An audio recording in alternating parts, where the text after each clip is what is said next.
जय हिंद साथियों, welcome to self study classes with Sumit Jain YouTube channel में आप सभी का स्वागत है। दोस्तों, आज की जो वीडियो है वो मास्टर वीडियो है। आप सीटीईटी एग्जाम की तैयारी कर रहे हैं, ठीक है, या फिर आप एमपीटेट ग्रेड 3 की कर रहे हैं, ठीक है, या फिर रीट की तैयारी कर रहे हैं या यूपीएससी की तैयारी कर रहे हैं, तो ये वीडियो बहुत ही उपयोगी है दोस्तों। महत्वपूर्ण महत्वपूर्ण फैक्ट जो भी आपके संपूर्ण पर्यावरण से दिए गए हैं इसमें, चाहे आपका कुछ भी ऐसा फैक्ट आपके छूटे नहीं, आपको सारे के सारे जो फैक्ट है वो एक ही वीडियो में मिलने वाले हैं, ठीक है। तो सारे लोग वीडियो को पूरा वीडियो देखेंगे और वीडियो को लाइक भी करना है, वीडियो को शेयर भी करना है। महत्वपूर्ण वीडियो है सीटीईटी एग्जाम वालों के लिए, तो ये रामबाण वीडियो है और एमपी टेट वालों के लिए, ठीक है। तो सभी लोग लाइक करके शेयर करना, और जो भी साथी टेलीग्राम ग्रुप से जुड़ना चाहते हैं वो टेलीग्राम ऐप डाउनलोड करके सर्च करेंगे IAS स्टडी ट्रैक, और इंस्टाग्राम में आप हमें फॉलो कर सकते हैं, सर्च कर सकते हैं Sumit Jain self study classes, ठीक है। तो स्टार्ट करते हैं दोस्तों आज का ए वीडियो। सबसे पहले यहाँ पर हम जो देखेंगे दोस्तों, प्रदूषक के सूचक के बारे में, ठीक है। प्रदूषक के सूचक पढ़ेंगे यहाँ पर। वायु प्रदूषक का सूचक क्या है?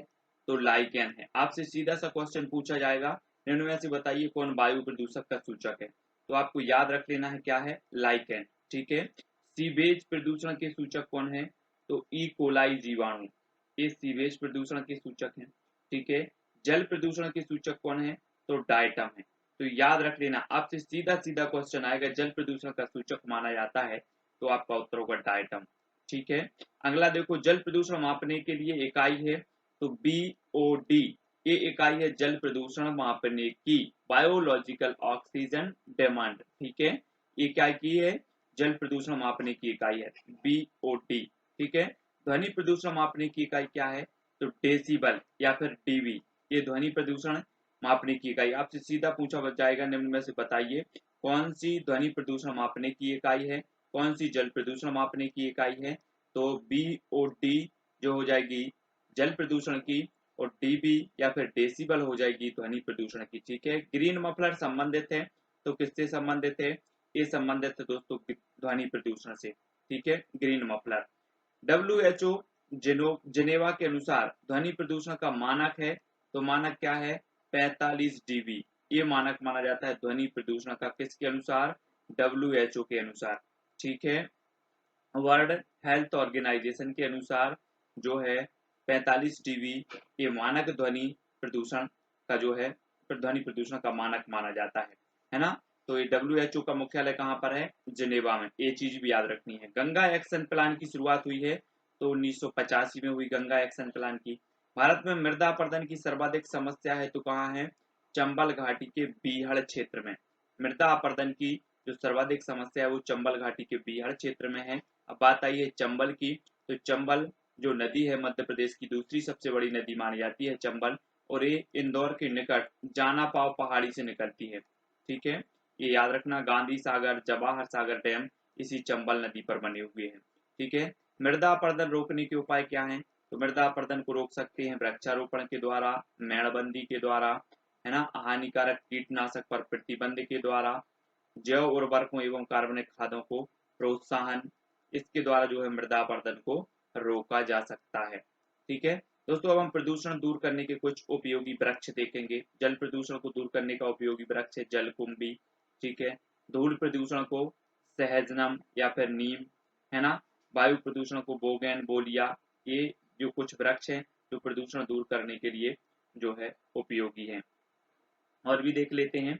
और है दोस्तों ओजोन, ओजोन के बारे में अब हम देखेंगे कुछ महत्वपूर्ण। ओजोन परत समताप मंडल में पाई जाती है, ये तो सभी को पता है कि जो समताप मंडल है, क्षोभ मंडल के बाद जो दूसरी परत है वो समताप मंडल कहलाती है, ठीक है। और इस समताप मंडल को ओजोन मंडल भी कहा जाता है, और ये ओजोन परत समताप मंडल में पाई जाती है, ठीक है। ओजोन का क्षरण बसंत ऋतु में अंटार्कटिका के ऊपर दक्षिणी गोलार्ध, है ना, में होता है, ठीक है, बसंत ऋतु में होता है। ओजोन क्षरण CFC क्लोरोफ्लोरोकार्बन के कारण होता है। ओजोन का क्षरण काय के कारण होता है? CFC के द्वारा होता है ना। ओजोन की जो ऊंचाई है वो 32 से 60 किलोमीटर है, ठीक है। ओजोन परत सूर्य से आने वाली हानिकारक जो पराबैंगनी किरणें हैं उनको क्या करती है? अवशोषित करती है। तो ये ओजोन परत के बारे में हो गया। और भी देखेंगे कुछ महत्वपूर्ण, ज्वालामुखी के बारे में देखो। सक्रिय ज्वालामुखी जो है एटना है, स्ट्रोम्बोली है, स्ट्रोम्बोली और एटना इटली में है दोनों, ठीक है। कोटोपैक्सी, ये एंडीज पर्वत और इक्वाडोर, ठीक है। बैरन भारत में है, बैरन एकमात्र भारत की सक्रिय ज्वालामुखी है, बैरन अंडमान द्वीप में, ठीक है। ये सक्रिय ज्वालामुखी है भारत की ज्वालामुखी में। सुसुप्त प्रसुप्त ज्वालामुखी फ्यूजियामा, ये कहाँ पर है, तो ये है जापान, जापान में है। क्राकताओ इंडोनेशिया, क्राकताओ कहाँ पर है, इंडोनेशिया, ठीक है। और देखो मृत ज्वालामुखी किलीमंजारो तंजानिया में, पोपा जो है ये कहाँ पर है, म्यांमार में है, मृत ज्वालामुखी है किलीमंजारो। दक्षिण एशिया का एकमात्र सक्रिय ज्वालामुखी है बैरन, जो कि कहाँ पर है, अंडमान द्वीप में है, ठीक है। ये चीज भी आपको यहाँ पर याद रखनी है। और देखो आपदा के कुछ प्रकार देखते हैं। आपदा दो प्रकार की होती हैं दोस्तों, एक तो प्राकृतिक जनित होती हैं और एक होती है मानव जनित आपदाएं। देखो भूकंप, बाढ़, सूखा, चक्रवात, बादल का फटना, भूस्खलन, सुनामी, ये क्या है, प्राकृतिक जनित है। आपसे निम्न में से बताया पूछा जाएगा, निम्न में से बताइए कौन सी प्राकृतिक जनित जो है आपदा है, तो भूकंप, बाढ़, सूखा, चक्रवात, बादल का फटना, भूस्खलन और सुनामी, ये प्राकृतिक आपदाएं हैं, है ना। और ये जो है वो मानव जनित आपदाएं हैं, रासायनिक दुर्घटना, परमाणु दुर्घटना, महामारी, जनसंख्या विस्फोट, वनाग्नि, शॉर्ट सर्किट से लगी आग, ये क्या है, मानव जनित जो है आपदाएं होती हैं। तो आपको सीधा सही क्वेश्चन भी आ सकता है कि आपदा कितनी प्रकार की होती हैं, तब आपका राइट आंसर होगा दो, ठीक है। कितने प्राकृतिक जनक हैं और मानव जनित हैं। निम्न में से बताइए कौन सी मानव जनित आपदा है, तो ये सारी मानव जनित आपदाएं हैं। निम्न में से बताइए कौन सी प्रकृति जनक आपदा है, तो ये प्रकृति जनक आपदा है। तो इनके लिए सभी के लिए हमें तैयार रहना है ना। तो अब यहाँ पर हम देखें कि सिल्वी कल्चर यहाँ पर दिया है, वन संवर्धन के लिए जाना जाता है सिल्वी कल्चर, ठीक है। और ओलिवी कल्चर भी है, व्यापारिक स्तर पर जैतून की खेती। फिलहाल हम एशिया महाद्वीप को पढ़ेंगे। एशिया महाद्वीप में विश्व का सबसे बड़ा महाद्वीप कौन सा है, आपसे पूछा जाएगा तो कौन सा है, एशिया महाद्वीप। विश्व की सबसे ऊंची चोटी कौन सी है, माउंट एवरेस्ट है, ठीक है। ये 8,848 भी मिलता है, 8,850 मीटर भी इसकी जो है कहीं कहीं ऊंचाई मिलती है। इसे नेपाल में सागर माथा कहा जाता है, ठीक है। और ये नेपाल में स्थित है माउंट एवरेस्ट, इसे सागर माथा कहा जाता है। एशिया को अफ्रीका से अलग करता है तो लाल सागर और स्वेज नहर, लाल सागर और स्वेज नहर अलग करता है, ठीक है, एशिया को अफ्रीका से। एशिया को उत्तरी अमेरिका से अलग करती है तो बेरिंग जल संधि करती है। विश्व का सबसे बड़ा जो है प्रायद्वीप है तो वो अरब प्रायद्वीप है।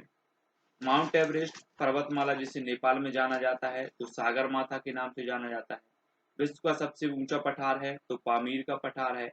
एशिया की सबसे लंबी नदी कौन सी है, तो यांगसी जो नदी है वो एशिया की सबसे लंबी नदी है। विश्व की सबसे लंबी नदी कौन सी है, नील नदी, ठीक है, विश्व की सबसे लंबी नदी। और एशिया की यांगसी है, ठीक है। विश्व में सर्वाधिक वर्षा होती है तो मौसम राम में होती है, ठीक है। लाल सागर एवं भूमध्य सागर को जोड़ती है तो स्वेज नहर जोड़ती है लाल सागर और भूमध्य सागर को। आर्कटिक एवं प्रशांत महासागर को बेरिंग जलडमरू मध्य जोड़ता है, ठीक है। और अंतरराष्ट्रीय तिथि रेखा के समानांतर है तो बेरिंग जल संधि, ठीक है। ये सभी को याद रखनी है। और भी देख लेते हैं। तो हम बात करेंगे भूकंप की। तो भूकंप का अध्ययन क्या कहलाता है, सीस्मोलॉजी कहलाता है, ठीक है। भूकंप मापी यंत्र सीस्मोग्राफ है, ठीक है, सीस्मोग्राफ। ये भूकंप मापी यंत्र, इसकी खोज जॉन मिलने ने 1880 में की थी, ठीक है। भूकंप लेखी भी से कहा जाता है सीस्मोग्राफ भी, ठीक है। सर्वाधिक भूकंप वाला देश है तो कौन सा है, जापान में सर्वाधिक भूकंप आता है। भूकंप मापन की जो इकाई है वो रिएक्टर स्केल है, ठीक है। समुद्र में उठने वाली भूकंपीय लहरें क्या कहलाती हैं, सुनामी कहलाती हैं। भारत में सर्वाधिक भूकंप क्षेत्र हिमालय पर्वत और गुजरात है, ये सर्वाधिक भूकंपीय क्षेत्र माने जाते हैं। सुनामी शब्द है ये जापानी भाषा का शब्द है, ये भी पूछा जाता है कई बार, सुनामी जो है किस भाषा का शब्द है, ये जापानी भाषा का शब्द है, ठीक है। रिएक्टर मापक पर अंकित अंक है 0 से 9 तक, ये रिएक्टर मापक पर अंकित अंक है। तो भूकंप से संबंधित कुछ महत्वपूर्ण प्रश्न जो आपकी परीक्षा में आते हैं वो यहाँ पर जान लिए। अब हम चक्रवात व इनके स्थानीय नाम देखेंगे। देखो चक्रवात और स्थानीय नाम, देखो टाइफून, जो चक्रवात को कहा जाता है टाइफून, चीन में चक्रवात आए तो उसे टाइफून, फिलीपींस में आए तो टाइफून, जापान में आए तो टाइफून कहा जाएगा, ठीक है। संयुक्त राज्य अमेरिका में इसे हरिकेन के नाम से जाना जाता है। भारत बांग्लादेश में चक्रवात के नाम से जाना जाता है, ठीक है। कैरिबियन सागर और अमेरिकी क्षेत्र में टॉर्नेडो कहा जाता है इसे। ऑस्ट्रेलिया में बिली कहा जाता है। तो ये चक्रवात हैं और उनके स्थानीय नाम भी है, ठीक है, तो याद रख लेना है। तो टाइफून कहाँ आता है आपको अगर पूछा जाएगा तो ये चीन में आता है, फिलीपींस में और जापान में। इस प्रकार से आपको याद रखना है, ठीक है। और देखेंगे प्रमुख फसलों के नाम। देखो प्रमुख फसलों में देखो रबी की फसलें, इनकी जो बुआई होती है वो अक्टूबर नवंबर में होती है और कटाई होती है मार्च अप्रैल में। ये चीज याद रखनी है। आपसे सीधा सा क्वेश्चन पूछा जाता है, रबी फसल की बुआई कब होती है, तो अक्टूबर नवंबर में होती है। इसकी कटाई कब होती है, तो मार्च अप्रैल में होती है, ठीक है। गेहूं, जौ, चना, मटर, सरसों, अलसी, मसूर, आलू, बरसीम आदि, ठीक है। तो ये क्या है, गेहूं की फसल है। मैंने एक वीडियो में आपको जो है गेहूं की फसल, उसमें जो प्रश्न था वो ही मैंने गलत पढ़ा था कि निम्न में से बताइए कौन सी रबी की खरीफ की फसल नहीं है। इस प्रकार से क्वेश्चन था और मैंने उसको पढ़ दिया था खरीफ की फसल है, तो उसमें गेहूं उत्तर था फिलहाल, ठीक है। तो यहाँ पर खरीफ की फसल नहीं है तो गेहूं उसमें सही था, ठीक है। लेकिन रबी की जो फसलें हैं अच्छे से याद कर लें आप। गेहूं, जौ, चना, मटर, सरसों, अलसी, मसूर, आलू और बरसीम, ये आपको, ये खरीफ की फसलें हैं, ये रबी की फसलें हैं, ठीक है। खरीफ की फसलें देखो, खरीफ की जो फसल की बुआई होती है जून जुलाई में होती है। कटाई जो होती है वो अक्टूबर नवंबर में होती है, ठीक है। चावल, ज्वार, बाजरा, मक्का, तिल, मूंगफली, कपास, रागी, अरहर, सोयाबीन, ये सभी खरीफ की फसलें हैं, ठीक है। जायद की फसलें देखो, ये मार्च से जुलाई में जो है बोई और काटी जाती हैं।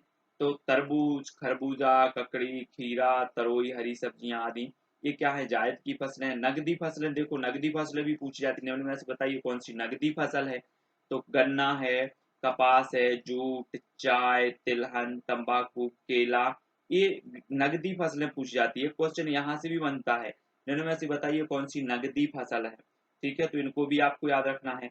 अब दोस्तों हम कुछ क्रांतियां हैं उनके बारे में देखें, तो हरित क्रांति का संबंध है खाद्यान्न उत्पादन से। भारत में हरित क्रांति की शुरुआत हुई थी 1966-67 में, है ना। विश्व में हरित क्रांति के जनक है तो नॉर्मन बोरलॉग है। भारत में हरित क्रांति के जनक है डॉक्टर एम एस स्वामीनाथन साहब।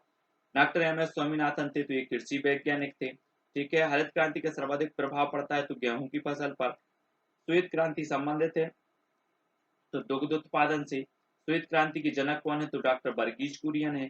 तो यहाँ से जो क्रांतियों से संबंधित है, यहाँ से क्वेश्चन एक आध आपसे पूछ लिया जाता है, ठीक है ना।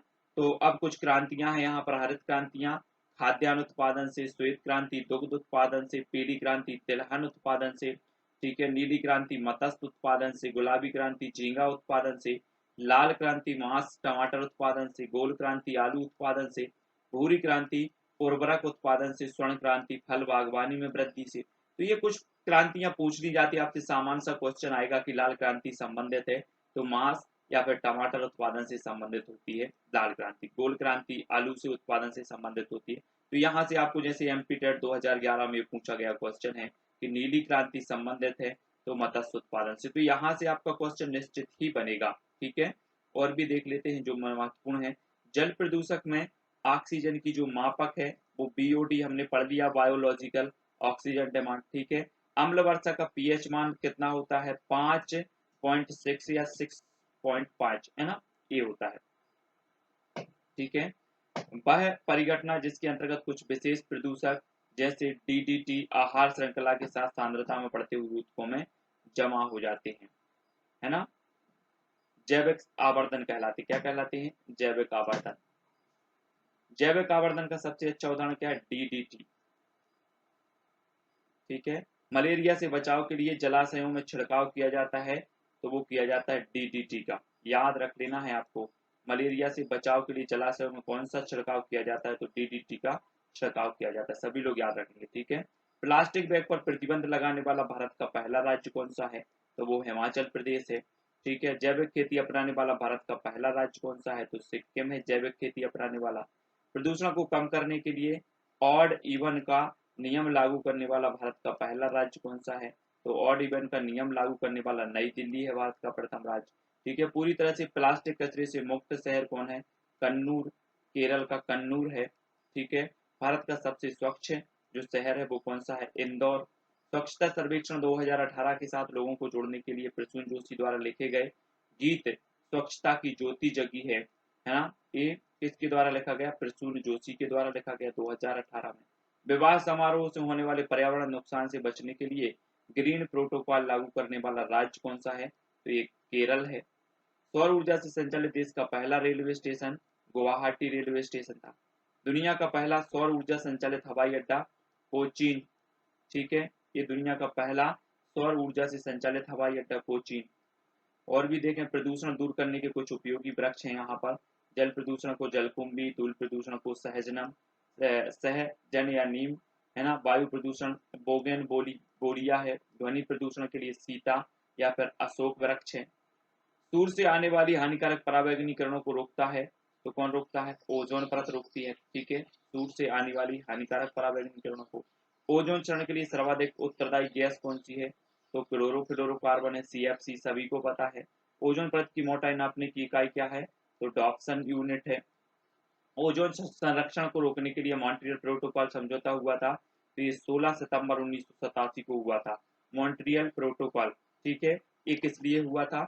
ओजोन संरक्षण के लिए हुआ था। ठीक है, ओजोन संरक्षण दिवस मनाया जाता है तो 16 सितंबर को मनाया जाता है।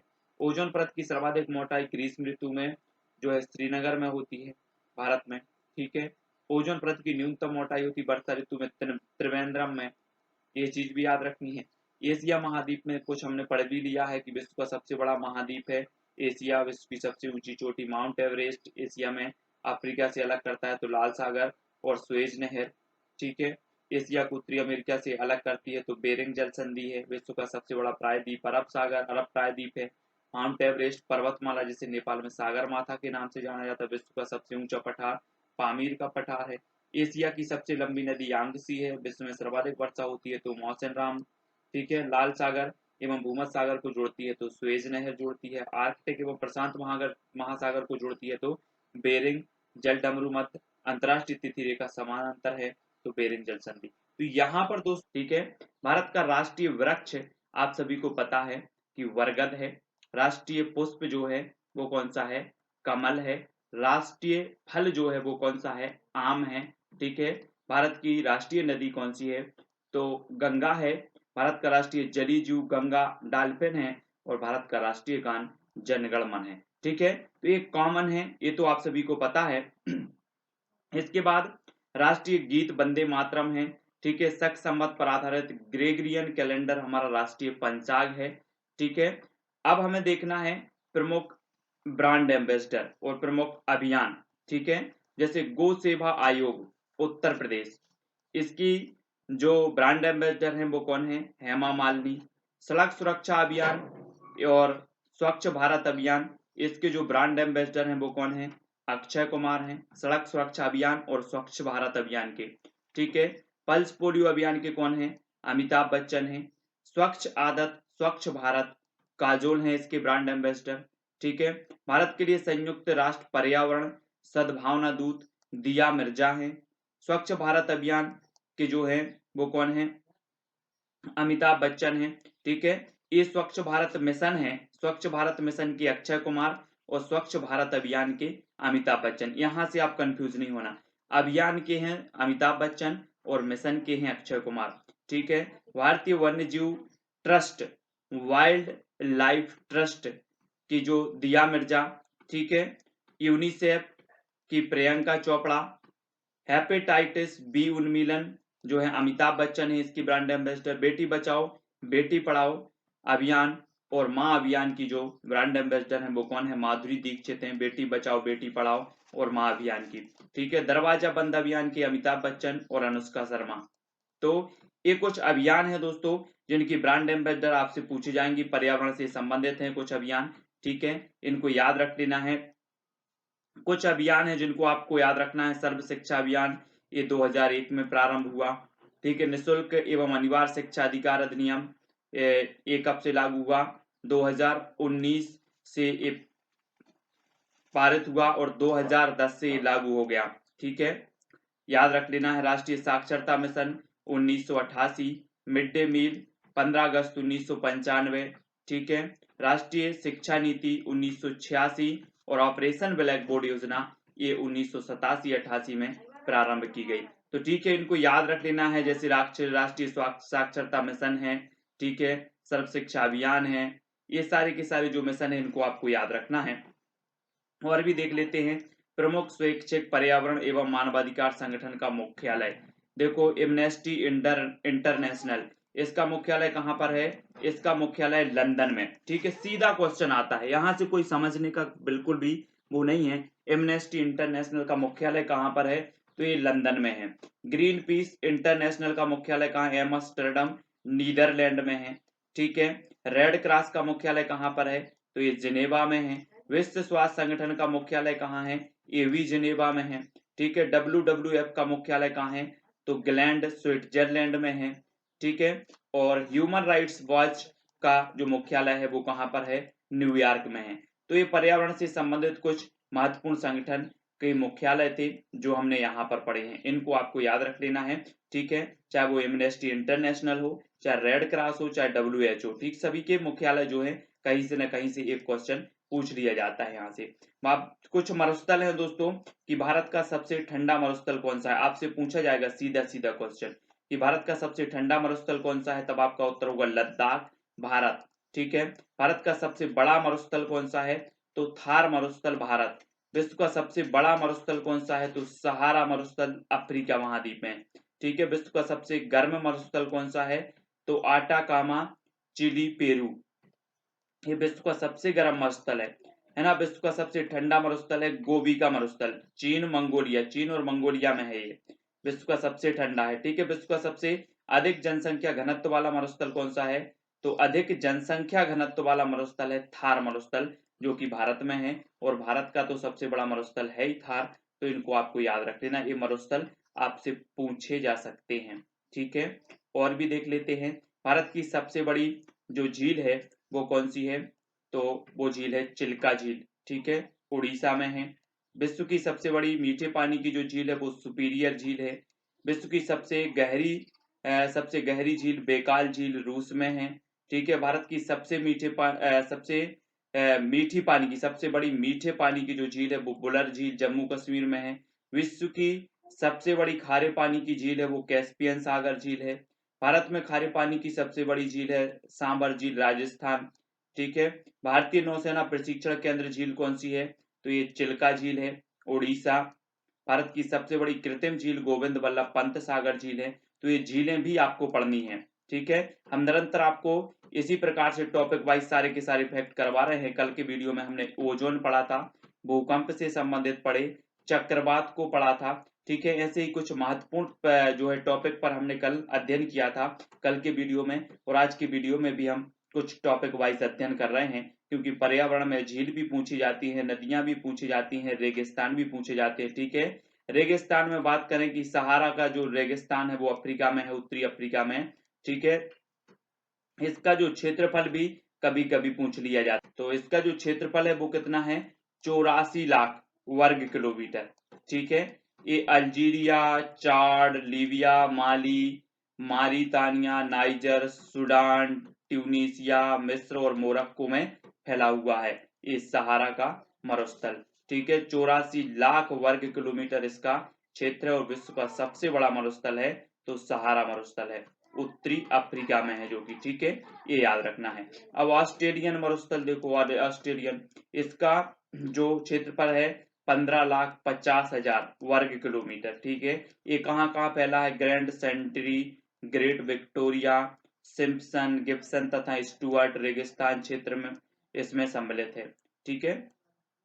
तो ये ऑस्ट्रेलियन मरुस्थल फैला हुआ है। गोबी का मरुस्थल देखो, गोबी का, तो गोबी का है 10,40,000 वर्ग किलोमीटर है, ये मंगोलिया और चीन में फैला हुआ है। तो ये जो मरुस्थल हैं इनके क्षेत्रफल भी कभी कभी पूछे जाते हैं, ठीक है, और ये कहाँ पर हैं इस प्रकार से भी पूछे जाते हैं, ठीक है। तो इनको याद रखना है। अब प्रमुख जो झीलें हैं उनके बारे में देख लेते हैं। ये झीलें हैं जैसे डल झील, डल झील कहाँ पर है? तो ये जम्मू कश्मीर में है डल झील, ठीक है। बुलर झील, ये मीठे पानी की भारत की सबसे बड़ी है, ये भी जम्मू कश्मीर में है। बेरीनाग झील, ये भी जम्मू कश्मीर में है, ठीक है। सांभर झील ये खारे पानी की सबसे बड़ी झील है, ये राजस्थान में है। पिछोला झील ये भी राजस्थान में है।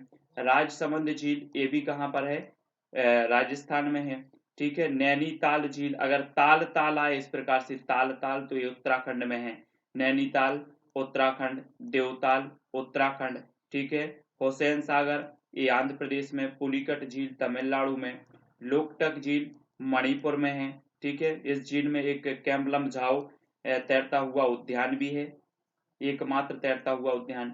तो ये मणिपुर में है लोकटक झील। चिल्का झील ये उड़ीसा में है। ठीक है, ये लैगून झील मानी जाती है, तटीय झील चिल्का झील।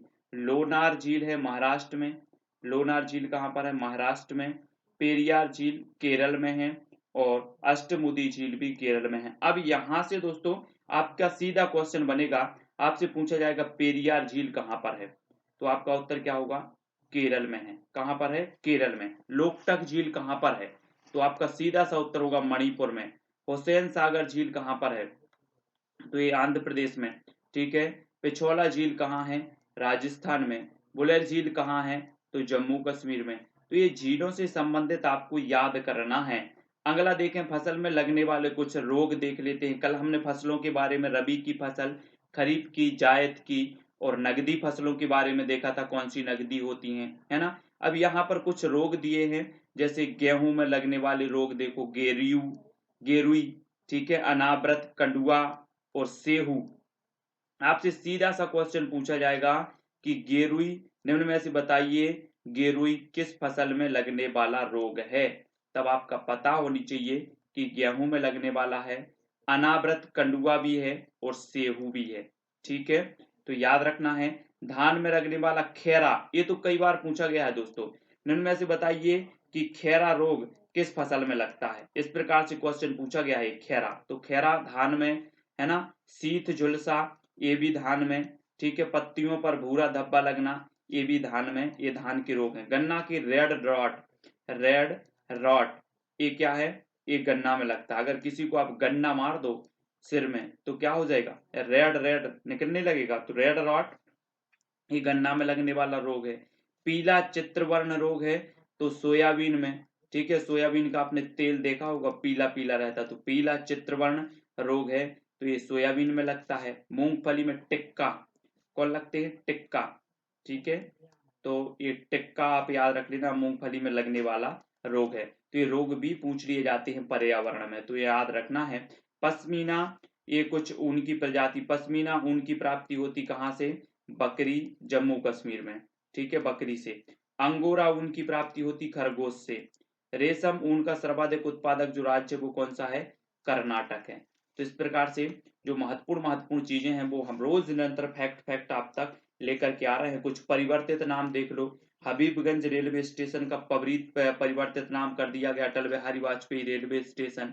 ठीक है, रोहतांग पुल हिमाचल प्रदेश का, इसे रोहतांग सुरंग जो है इसका नाम रख दिया गया अटल सुरंग। ठीक है, और बुंदेलखंड एक्सप्रेस वे हजरतगंज चौराहा, इसका रख दिया गया क्या, इसका अटल पथ और इसका अटल चौक। ठीक है, हजरतगंज का अटल चौक, इसका अटल पथ रख दिया गया। ठीक है, अगरतला हवाई अड्डा का महाराजा वीर विक्रम हवाई अड्डा नाम रख दिया गया इसका परिवर्तित करके। कांडला बंदरगाह का रख दिया गया दीनदयाल पोर्ट, दीनदयाल पोर्ट। मुगल सराय रेलवे स्टेशन उत्तर प्रदेश का रख दिया गया पंडित दीनदयाल उपाध्याय रेलवे स्टेशन। गोरखपुर हवाई अड्डा का रख दिया गया महायोगी गोरखनाथ हवाई अड्डा। ठीक है, भीलर द्वीप का रख दिया गया एपीजे अब्दुल कलाम द्वीप। एकाना इंटरनेशनल क्रिकेट स्टेडियम इसका नाम रख दिया गया अटल बिहारी वाजपेयी स्टेडियम। फिरोज शाह कोटला का नाम बदलकर अरुण जेटली स्टेडियम रख दिया गया। चेनानी नासरी सुरंग का नाम रख दिया गया डॉक्टर श्यामा प्रसाद मुखर्जी सुरंग। ठीक है, तो ये कुछ बदले हुए नाम थे, इनको भी आपको याद रखना है, ये भी पूछे जा सकते हैं। अब प्रमुख स्वैच्छिक पर्यावरण एवं मानवाधिकारी संगठन का मुख्यालय, ये तो हमने पहले ही पढ़ लिया है, एमनेस्टी इंटरनेशनल, फिर से पढ़ लो, इसका लंदन में है। Greenpeace international Amsterdam Netherlands. Red cross का जिनेवा, है ना। रेड क्रॉस आपने देखा होगा कि जो भी अस्पताल से संबंधित बाहर रहते हैं, डॉक्टरी से संबंधित बाहर रहते, चिकित्सा से संबंधित, उनमें रेड क्रॉस इस प्रकार से लगा रहता है, और ये रेड क्रॉस संस्था है जिसका मुख्यालय है जिनेवा में। विश्व स्वास्थ्य संगठन का भी जिनेवा में है, ठीक है। WHO जिसे कि कहा जाता है वर्ल्ड हेल्थ ऑर्गेनाइजेशन, और WWF का इसका ग्लैंड स्विट्जरलैंड में है, ह्यूमन राइट्स वॉच का न्यूयॉर्क में है। ये चीज भी याद रखनी है, ठीक है। प्रमुख, अब दोस्तों परिवर्तित नाम तो हमने भी देख ही लिए हैं, और क्या है, अब कुछ दिवस हैं, दिवस भी आपको बताना है। विश्व पर्यावरण दिवस मनाया जाता है 5 जून को, अंतर्राष्ट्रीय योग दिवस मनाया जाता है 21 जून को, विश्व जनसंख्या दिवस 11 जुलाई को, ठीक है। अंतर्राष्ट्रीय बाघ दिवस 29 जुलाई, अंतर्राष्ट्रीय युवा दिवस 12 अगस्त, ठीक है। विश्व ओजोन संरक्षण दिवस 16 सितंबर, विश्व पर्यटन दिवस 27 सितंबर, विश्व वन्य जीव सप्ताह 1 से 7 अक्टूबर, ठीक है। नेशनल डॉल्फिन डे 5 अक्टूबर को, विश्व खाद्य दिवस मनाया जाता है 16 अक्टूबर को, विश्व पोलियो दिवस 24 अक्टूबर, ठीक है। और राष्ट्रीय पक्षी दिवस ये 12 नवंबर को मनाया जाता है, विश्व शौचालय दिवस 19 नवंबर, विश्व पर्यावरण संरक्षण दिवस 26 नवंबर, विश्व एड्स दिवस 1 दिसंबर, विश्व मृदा दिवस 5 दिसंबर, राष्ट्रीय ऊर्जा संरक्षण दिवस 14 दिसंबर को मनाया जाता है, मानवाधिकार दिवस 10 दिसंबर को मनाया जाता है, ठीक है। विश्व नदी दिवस जो है सितंबर माह के अंतिम रविवार के दिन मनाया जाता है, विश्व नदी दिवस। और विश्व पर्यावरण स्वच्छता वर्ष 2008, अंतर्राष्ट्रीय जैव विविधता वर्ष 2010, ठीक है। अब दोस्तों आपको कुछ मैं आपसे प्रश्न पूछ लूंगा इन्हीं में से, जिनके उत्तर आपको बताना है फटाफट से, ठीक है। तो स्टार्ट करते हैं पूछना, आपने जो पढ़ा है उसका कुछ टेस्ट भी हो जाए। अब दोस्तों आपको बताना है विश्व पोलियो दिवस कब मनाया जाता है, तो जल्दी से कमेंट में लिखें विश्व पोलियो दिवस कब मनाया जाता है, जिससे भी बन रहा है, क्योंकि अभी ही हमने पढ़ा है और अभी ही आपको उत्तर बताना है विश्व पोलियो दिवस। तो जल्दी से जिन्होंने भी पढ़ा है और अच्छे से पढ़ा है वो उत्तर निश्चित ही बताएंगे, और आपका राइट जो आंसर हो जाएगा दोस्तों, क्या हो जाएगा, 24 अक्टूबर विश्व पोलियो दिवस, ठीक है। एक क्वेश्चन और इसी में से पूछ लेते हैं आपसे, चलिए। तो आपको दूसरा जो क्वेश्चन बताना है दोस्तों, विश्व, इस प्रकार से आपको क्वेश्चन बताना है, विश्व पर्यावरण स्वच्छता वर्ष, किस वर्ष को विश्व पर्यावरण स्वच्छता वर्ष घोषित किया गया, विश्व पर्यावरण स्वच्छता वर्ष। तो आपको कमेंट में लिखना है, और आपका राइट आंसर हो जाएगा क्या, 2008 को, ठीक है। हाँ, बहुत बढ़िया आंसर। सभी लोग आंसर बताने का प्रयास जरूर करें। एक क्वेश्चन और इसी में से आएगा आपका, आपको बताना है दोस्तों विश्व पर्यटन दिवस, विश्व पर्यटन दिवस कब मनाया जाता है, जल्दी से लिखें। और साथ ही एक क्वेश्चन आपके लिए है राष्ट्रीय पर्यटन दिवस, विश्व पर्यटन दिवस तो आपने बता दिया 27 सितंबर, ठीक है। आपको राष्ट्रीय पर्यटन दिवस खोज करके कमेंट में लिखना है, सभी लोग लिखेंगे राष्ट्रीय पर्यटन दिवस कब मनाया जाता है, ठीक है। और भी क्वेश्चन पूछ लेते हैं हम आपसे कि माँ अभियान की ब्रांड एम्बेसडर कौन है, जल्दी से कमेंट में लिखें माँ अभियान की ब्रांड एम्बेसडर कौन है, फटाफट से आपको लिखना है माँ अभियान की ब्रांड एम्बेसडर।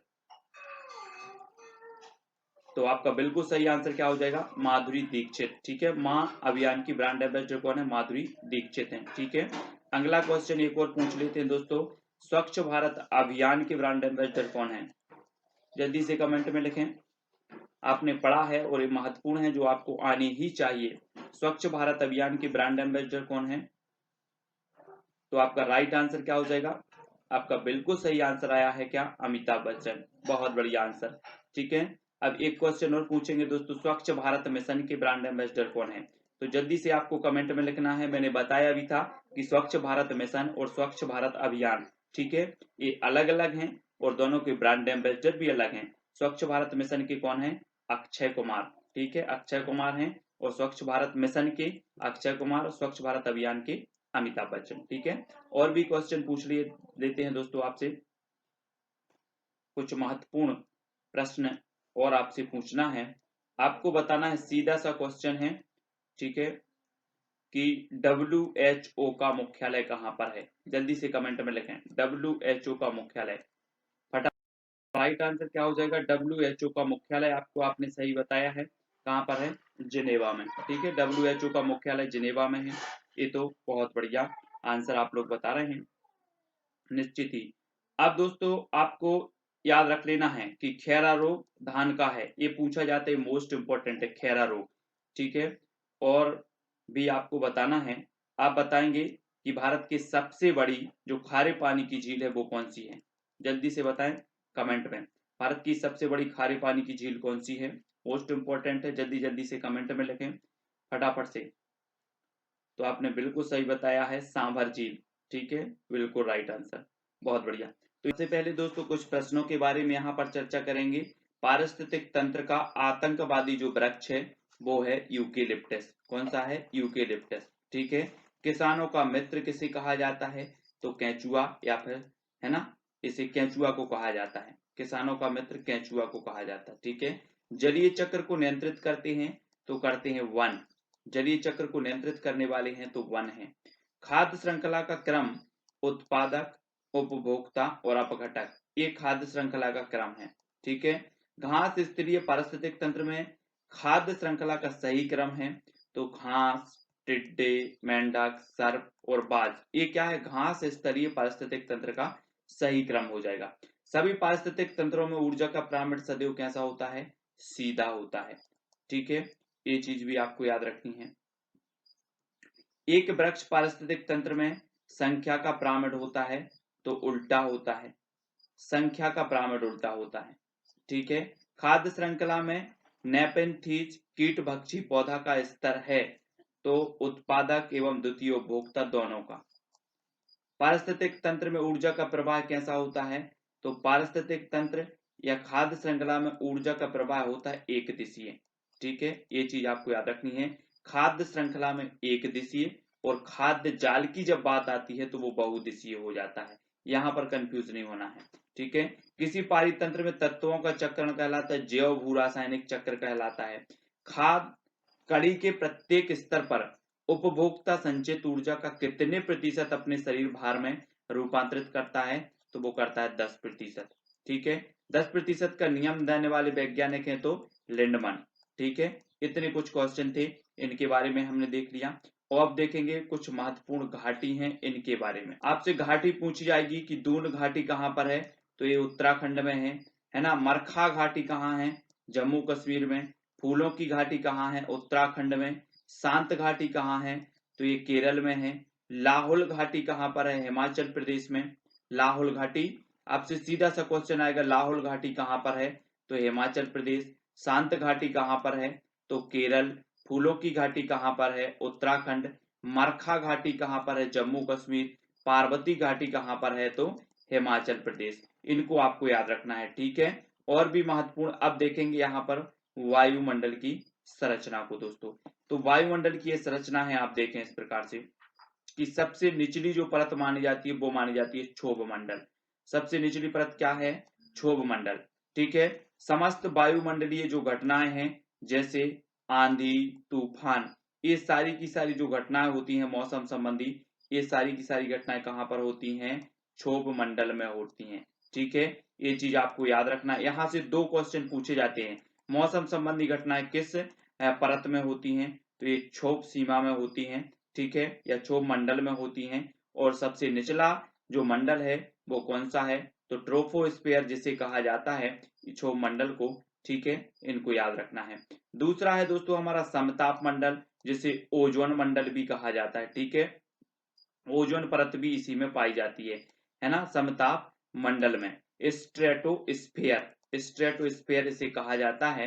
हवाई जहाज उड़ाने की आदर्श दशा, हवाई जहाज कहाँ पर किस जो है मंडल में उड़ती है, तो ये समताप मंडल में उड़ती है, एक क्वेश्चन।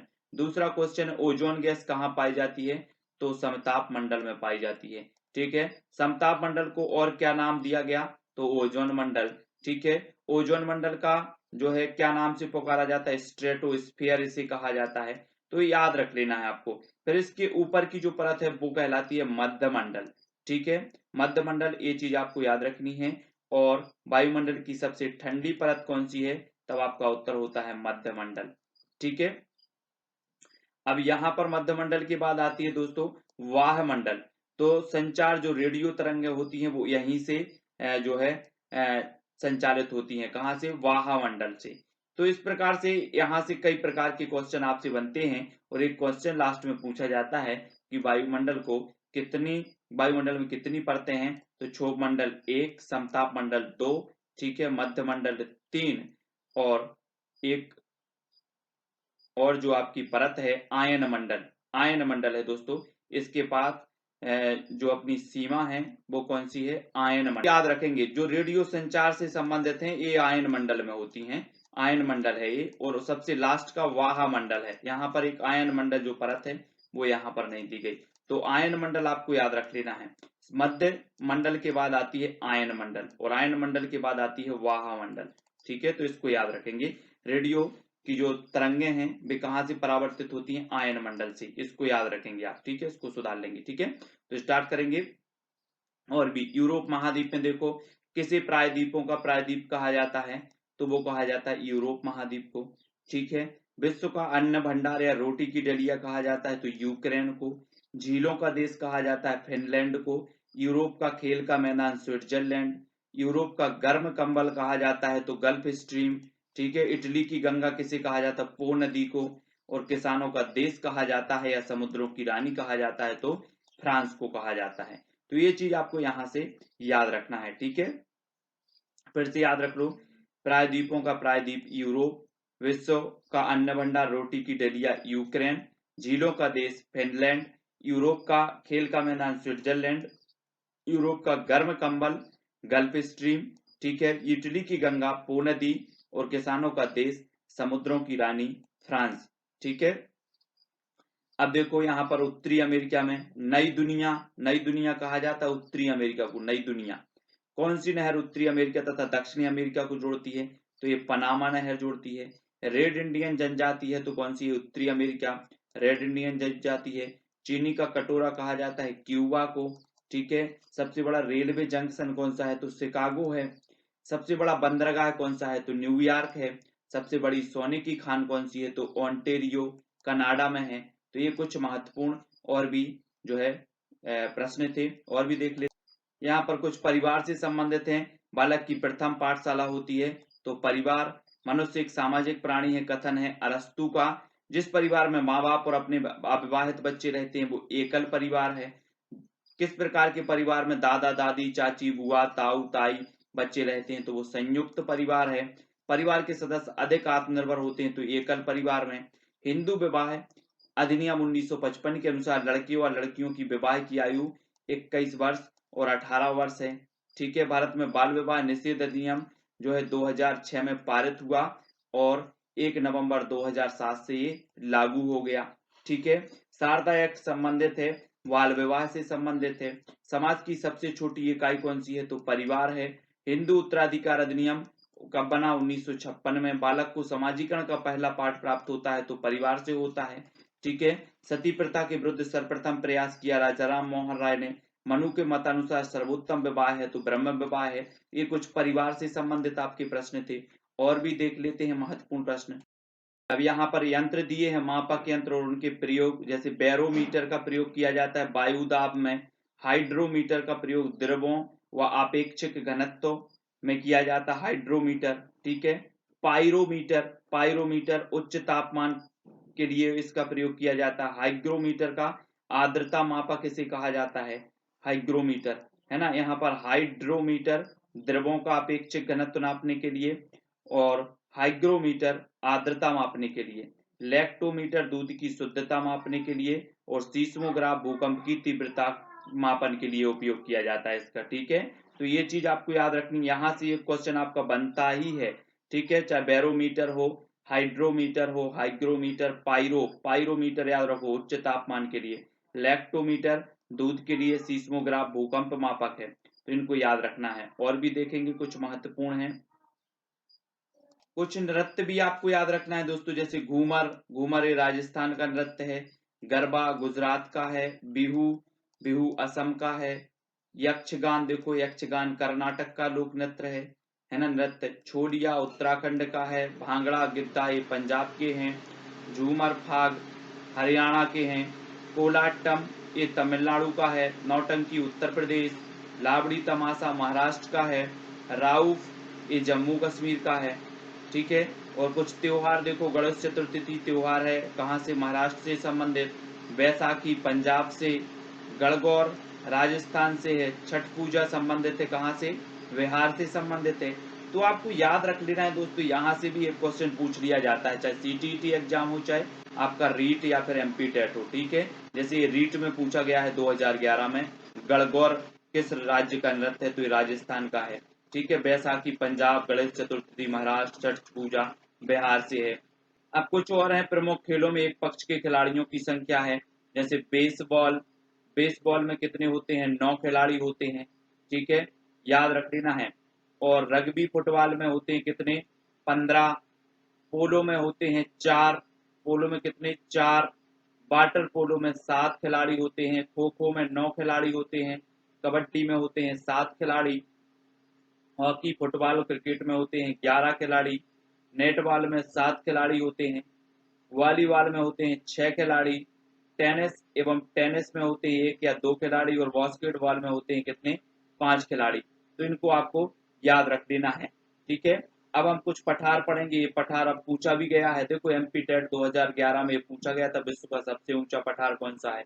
यहाँ से भारत का सबसे बड़ा पठार है तो दक्कन का पठार, इस भारत का सबसे बड़ा पठार है।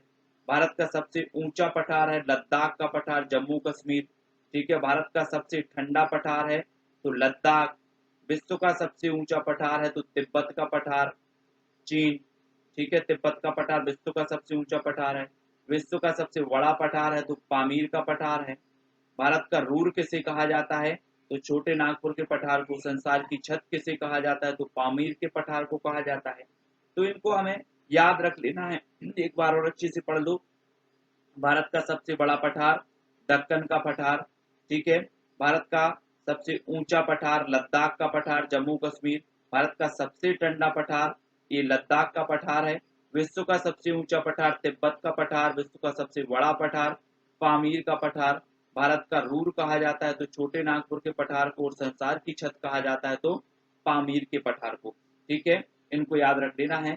कुछ यहाँ पर नदी दी है ना, किस नदी को क्या कहा जाता है, वो कौन सी नदी, किस प्रकार से। भारत की सबसे लंबी नदी है तो गंगा नदी है, 2525 किलोमीटर, ठीक है। बांग्लादेश में गंगा नदी किस नाम से जानी जाती है, तो बांग्लादेश में जानी जाती है पद्मा के नाम से। ब्रह्मपुत्र नदी का बांग्लादेश में नाम क्या है, तो जमुना है ब्रह्मपुत्र का, ठीक है। कर्क रेखा को 2 बार काटने वाली नदी कौन सी है, तो ये माही नदी है, कर्क रेखा को 2 बार काटने वाली। सर्वाधिक बार मार्ग बदलने वाली जो नदी है वो कौन सी है, कोसी नदी है, सर्वाधिक बार मार्ग बदलने वाली है। बिहार का शोक कहा जाता है तो कोसी नदी को कहा जाता है। बंगाल का शोक कहा जाता है तो दामोदर नदी को। उड़ीसा का शोक कहा जाता है महानदी को। असम का शोक कहा जाता है ब्रह्मपुत्र नदी को। वृद्ध गंगा या फिर दक्षिण भारत की गंगा गोदावरी, दक्षिण की गंगा कावेरी को भी कहा जाता है, ठीक है। उत्तर भारत की वरदान नदी गंगा नदी है। गंगा यमुना का संगम प्रयागराज कहलाता है। भारत की पवित्र नदी है कौन सी, गंगा। गंगा और ब्रह्मपुत्र की संयुक्त जलधारा मेघना कहलाती है, गंगा और ब्रह्मपुत्र की, ये भी याद रखनी है। सुंदरबन डेल्टा, गंगा व ब्रह्मपुत्र नदी। राष्ट्रीय नदी कौन सी है, तो गंगा नदी है। माजुली द्वीप, विश्व का सबसे बड़ा जो नदी द्वीप है वो माजुली द्वीप है, और ये किस नदी में बना है, ब्रह्मपुत्र नदी में, ठीक है। पश्चिम की ओर बहने वाली जो नदी है वो कौन सी है, नर्मदा और ताप्ती नदी है ना, और ये डेल्टा भी नहीं बनाती है। नमामि देवी नर्मदे, नर्मदा नदी संरक्षण हेतु मध्य प्रदेश सरकार द्वारा ये क्या क्या दिया गया, एक नारा दिया गया, नमामि देवी नर्मदे, ठीक है। गंगा नदी का उद्गम स्थल है तो गंगोत्री गोमुख हेमानी से। विश्व का सबसे बड़ा डेल्टा है तो सुंदरबन का डेल्टा। ब्रह्मपुत्र नदी को तिब्बत में जाना जाता है तो सांगपो के नाम से जाना जाता है, सांगपो। भारत में एकमात्र तैरता राष्ट्रीय उद्यान है तो केबुल लेमजाओ, ये लोकटक झील में है, मणिपुर में, ठीक है। तो यहाँ पर दोस्तों हमने बहुत सारी चीजें पढ़ी। अब आपको फटाफट से कुछ क्वेश्चन के उत्तर बताना है, जल्दी जल्दी से इसी में से आप उत्तर बताएं। तो आपका पहला प्रश्न है दोस्तों, जल्दी से तैयार हो जाएं टेस्ट देने के लिए। फर्स्ट प्रश्न है कि विश्व का सबसे बड़ा डेल्टा कौन सा है, विश्व का सबसे बड़ा डेल्टा बताना है आपको, जल्दी से लिखें कमेंट में। आपको आपने अभी पढ़ा है और आपका टेस्ट भी यहाँ पर होने वाला है, विश्व का सबसे बड़ा डेल्टा कौन सा है। तो आपका राइट आंसर क्या हो जाएगा, सुंदरबन डेल्टा विश्व का सबसे बड़ा डेल्टा है। ठीक है, बहुत बढ़िया आंसर। अगला देखो, अगला आपको बताना है दोस्तों, विश्व का सबसे बड़ा द्वीप माजुली द्वीप किस नदी पर बना हुआ है? जल्दी से कमेंट पे लिखें, उत्तर आपका क्या हो जाएगा। फटाफट से टेस्ट भी यहाँ पर हो जा रहा है कि आपको याद हुआ है, कितना हुआ याद हुआ है। अधिकांश लोगों को तो बहुत सारे प्रश्न याद भी होंगे, तो उत्तर बताना है। इसका उत्तर हो जाएगा ब्रह्मपुत्र। ठीक है, भारत की जो है गंगा और यमुना का संगम क्या कहलाता है? आपको बताना है, जल्दी जल्दी लिखें, गंगा और यमुना का संगम क्या कहलाता है? गंगा और यमुना का संगम, तो आपका राइट आंसर होगा प्रयागराज। क्या कहलाता है? प्रयागराज। ठीक है, याद रखना है आपको। अगला है दोस्तों, असम का शोक किस नदी को कहा जाता है? असम का शोक, फटाफट से कमेंट में लिखें, असम का शोक किस नदी को कहा जाता है? तब आपका बिल्कुल सही आंसर क्या हो जाएगा दोस्तों? ब्रह्मपुत्र। असम का शोक कहा जाता है ब्रह्मपुत्र नदी को। ठीक है, और भी आपको बताना है दोस्तों, आपको बताना है उड़ीसा का शोक किस नदी को कहा जाता है? उड़ीसा का, जल्दी से कमेंट में लिखें। और उस नदी पर बना हुआ है हीराकुंड बांध। ठीक है, मिट्टी का बना हुआ सबसे लंबा बांध है हीराकुंड बांध, और ये उड़ीसा में बना है। और उड़ीसा में किस नदी पर बना है? तो ये बना है महानदी पर, और महानदी को उड़ीसा का शोक कहा जाता है। याद रख लेना है, कई बार पूछे गए क्वेश्चन है। ठीक है, और भी चीज आपसे पूछ लेते हैं दोस्तों। आपको बताना है भारत का रूर किसे कहा जाता है? जल्दी से कमेंट में लिखें, भारत का रूर। भारत का रूर किसे कहा जाता है? तो आपका बिल्कुल सही आंसर क्या हो जाएगा? छोटे नागपुर के पठार को भारत का रूर कहा जाता है। ठीक है, अगला क्वेश्चन और देख लेते हैं। अगला आपको बताना है भारत का सबसे ठंडा पठार कौन सा है? भारत का सबसे ठंडा पठार बताना है कौन सा है। तो कमेंट में आपने लिखा है, क्या लिखा है कमेंट में? कि लद्दाख का जो पठार है ये भारत का सबसे ऊंचा ठंडा पठार है। ठीक है, सबसे ठंडा पठार है, याद रख लेना है। और आपको यहाँ पर बताना है दोस्तों, क्या ये भारत का सबसे ऊंचा पठार कौन सा है? भारत का सबसे ऊंचा बताना है, सबसे ऊंचा। जल्दी से देखें, भारत का बताना है यहाँ पर।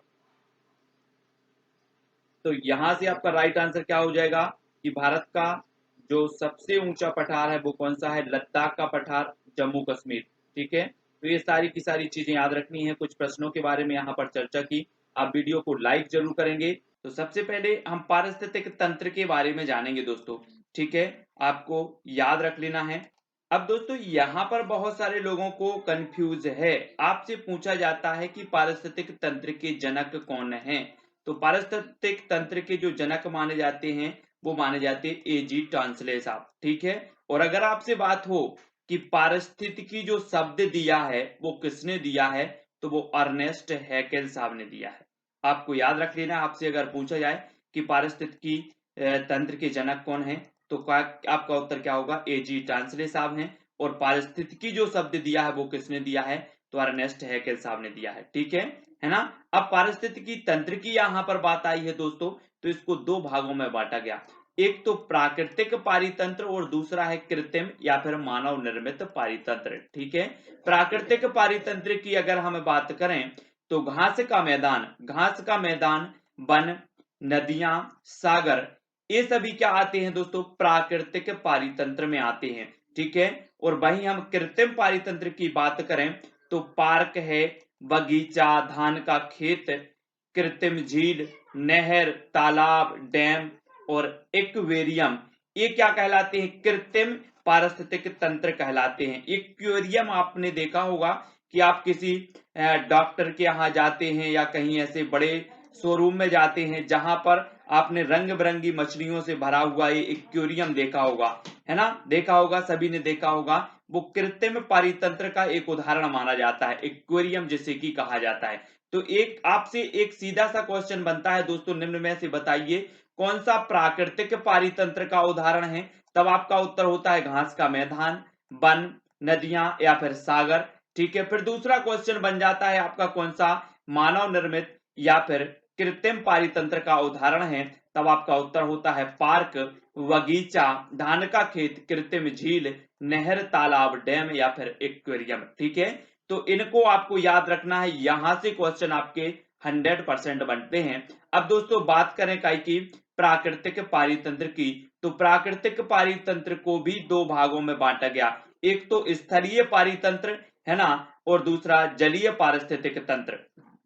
ठीक है, स्थलीय पारिस्थितिक तंत्र की बात करें तो घास का मैदान, वन और जंगल ये स्थलीय पारितंत्र या पारिस्थितिक तंत्र के अंतर्गत आते हैं, जबकि नदियां, तालाब, झील, सागर, समुद्र ये जलीय पारिस्थितिक तंत्र के अंतर्गत आते हैं। दोस्तों अब आपसे यहां से क्वेश्चन पूछा जाएगा कि निम्न में से बताइए कि प्राकृतिक पारिस्थितिक तंत्र को कितने भागों में बांटा गया, तब आपका उत्तर होगा दो भागों में बांटा गया। लेकिन अगर आपसे पूछा जाए कि निम्न में से बताइए कौन सा स्थलीय पारिस्थितिक तंत्र का उदाहरण है, तब आपका उत्तर यही होगा कि घास का मैदान, वन या फिर जंगल। ठीक है, तीसरा क्वेश्चन आपसे पूछा जाएगा कि जलीय पारिस्थितिक तंत्र का उदाहरण कौन सा है, तब आपका बिल्कुल सीधा सा उत्तर होगा नदियां, तालाब, झील, सागर या फिर जो है समुद्र। ठीक है, ये चीज आपको याद रखनी है, यहां से एक दो क्वेश्चन आपके फंस जाते इस टॉपिक से। ठीक है, अब दोस्तों एक क्वेश्चन आपका पूछा जाता है कि सबसे स्थायी पारिस्थितिक तंत्र कौन सा है, तब आपका उत्तर होगा समुद्र या फिर महासागर, ये सबसे स्थायी पारिस्थितिक तंत्र माने जाते हैं। नेक्स्ट पूछा जाता है कि खाद्य श्रृंखला में ऊर्जा का प्रवाह होता है, तो खाद्य श्रृंखला की अगर बात हो, यहां पर कंफ्यूज हो जाते हैं कुछ लोग खाद्य श्रृंखला और खाद्य जाल में। दोस्तों अगर बात हो कि खाद्य श्रृंखला में ऊर्जा का प्रवाह होता है तो वो होता है एक दिशीय, लेकिन अगर बात होती है खाद्य जाल की तो खाद्य जाल में ऊर्जा का प्रवाह हो जाता है बहुदिशीय।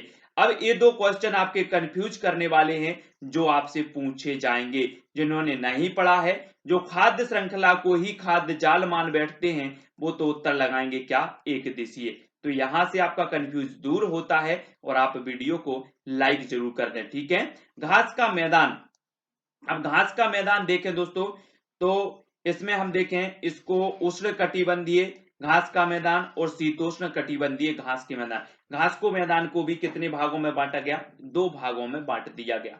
कितने भागों में, दो भागों में। अब आपसे पूछा जाता है सीधा सा क्वेश्चन कि लानोस घास का मैदान जो है ये कहां पर है, तो ये कोलंबिया और वेनेजुएला में है। अब ये किस प्रकार का है, तो उष्ण कटिबंधीय है। आपसे दूसरा क्वेश्चन पूछा जाएगा कि निम्न में से बताइए कौन सा उष्ण कटिबंधीय घास का मैदान है, तब आपका सारा का सारा जो उत्तर होगा लानोस, कैपोस, सबाना और सेल्वास, ये जो घास के मैदान होते हैं वो उष्ण कटिबंधीय घास के मैदान होते हैं। अगर आपसे पूछा जाए कि शीतोष्ण कटिबंधीय घास के मैदान कौन से हैं, तब आपका सीधा सा उत्तर होगा पंपास, स्टेपी, बेल्ट, प्रेरी है ना, पोस्टाज और डाउन्स, कैंटरबरी, ये जो कहलाते हैं दोस्तों ये कहलाते हैं शीतोष्ण कटिबंधीय घास के मैदान।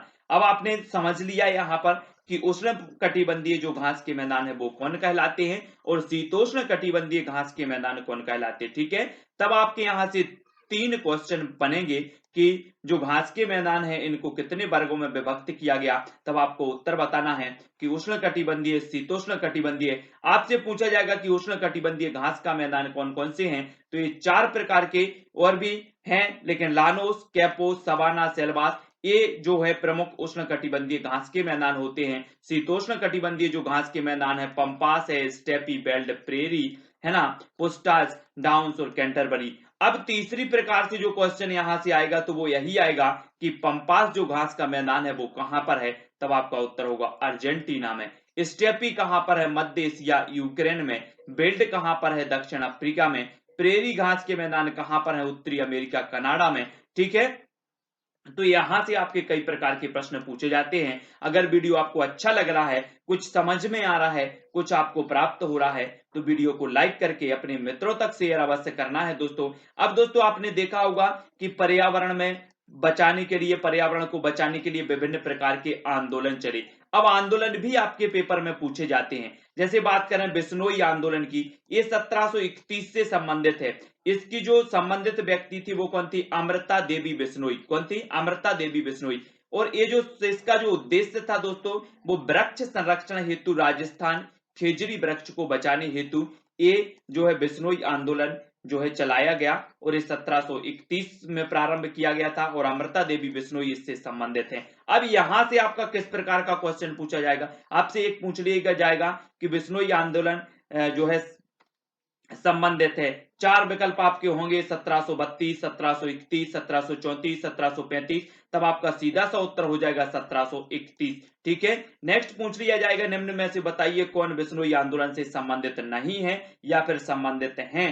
तो आपको याद रख लेना है कि अमृता देवी जो बिश्नोई हैं ये बिश्नोई आंदोलन से संबंधित हैं। ठीक है, नेक्स्ट है दोस्तों चिपको आंदोलन। अब चिपको आंदोलन तो सभी को पता है, जो भी पर्यावरण पढ़ते हैं उनको सभी को पता, सबसे पहले तो वो यही पढ़ते हैं पर्यावरण में, चिपको आंदोलन। ठीक है, चिपको आंदोलन संबंधित है 1973 से।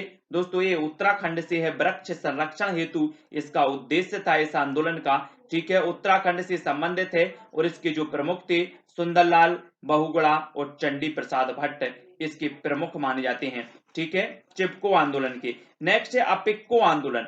ये इसका जो सन माना जाता है वो माना जाता है दोस्तों 1983 और पांडुरंग हेगड़े जो हैं वो अपिक्को आंदोलन से संबंधित हैं। वन संरक्षण हेतु ये कर्नाटक में चलाया गया था। आपसे सीधा सा क्वेश्चन पूछा गया है जाएगा कि अपिक्को आंदोलन किस राज्य से संबंधित है, तब आपका उत्तर होगा दोस्तों कर्नाटक राज्य से संबंधित है। इसका ये कब प्रारंभ किया गया, तब आपका उत्तर होगा 1983। ठीक है, तो इनको याद करना है, नोट कर सको तो नोट्स भी कर लेना है, टेलीग्राम ग्रुप से जुड़ जाना है, इंस्टाग्राम से जुड़ जाना है, फेसबुक से जुड़ जाना है और वीडियो को लाइक शेयर करना है। आगे भी देखते हैं और भी ऐसे ही महत्वपूर्ण फैक्टों के बारे में पूछ लिए जाते हैं पर्यावरणीय पुस्तक एवं उनके लेखक के बारे में। ठीक है, पर्यावरणीय पुस्तकें और लेखक भी पूछे जाते हैं। टुमारो बायोडाइवर्सिटी, इसकी ये जो पुस्तक है वो किसकी है, ये वंदना सिवा की है। ठीक है, किसकी है, वंदना सिवा। आपसे सीधा सा क्वेश्चन पूछा जाएगा कि टुमारो बायोडाइवर्सिटी इस पुस्तक की जो लेखिका हैं या इस पुस्तक के लेखक हैं, इस प्रकार से किसी भी प्रकार से आपका जो है प्रश्न आएगा तो आपका उत्तर होगा वंदना सिवा। ठीक है, नेक्स्ट आपसे पूछा जाएगा संरक्षण एवं विनाश पुस्तक की जो है लेखिका कौन है, तो आपका उत्तर होगा सरला बहन। ठीक है, स्पर्श गंगा से संबंधित है। स्पर्श गंगा जो पुस्तक है वो किसकी है, तो रमेश पोखरियाल निशंक की है। ठीक है, इसको याद रखना है। डाउन टू अर्थ ये किसकी है, तो सुनीता नारायण की है। From green to evergreen revolution, ठीक है, इसकी जो लेखक हैं वो कौन है, तो डॉक्टर एम.एस. स्वामीनाथन साहब हैं। आप सभी को पता है दोस्तों कि 1966-67 में जो भारत में हरित क्रांति की शुरुआत हुई, उस हरित क्रांति के जो जनक माने जाते हैं भारत में, वो माने जाते हैं डॉक्टर एम.एस. स्वामीनाथन साहब। ठीक है, और इनकी जो एक पुस्तक का नाम है वो क्या है, from green to evergreen revolution. ठीक है, तो इसको याद रखना है। सुंदरलाल बहुगुणा की अगर बात करें तो धरती की पुकार इनकी पुस्तक है। Ecology and the politics of survival, ये जो पुस्तक है वो किसकी है, वंदना सिवा की है।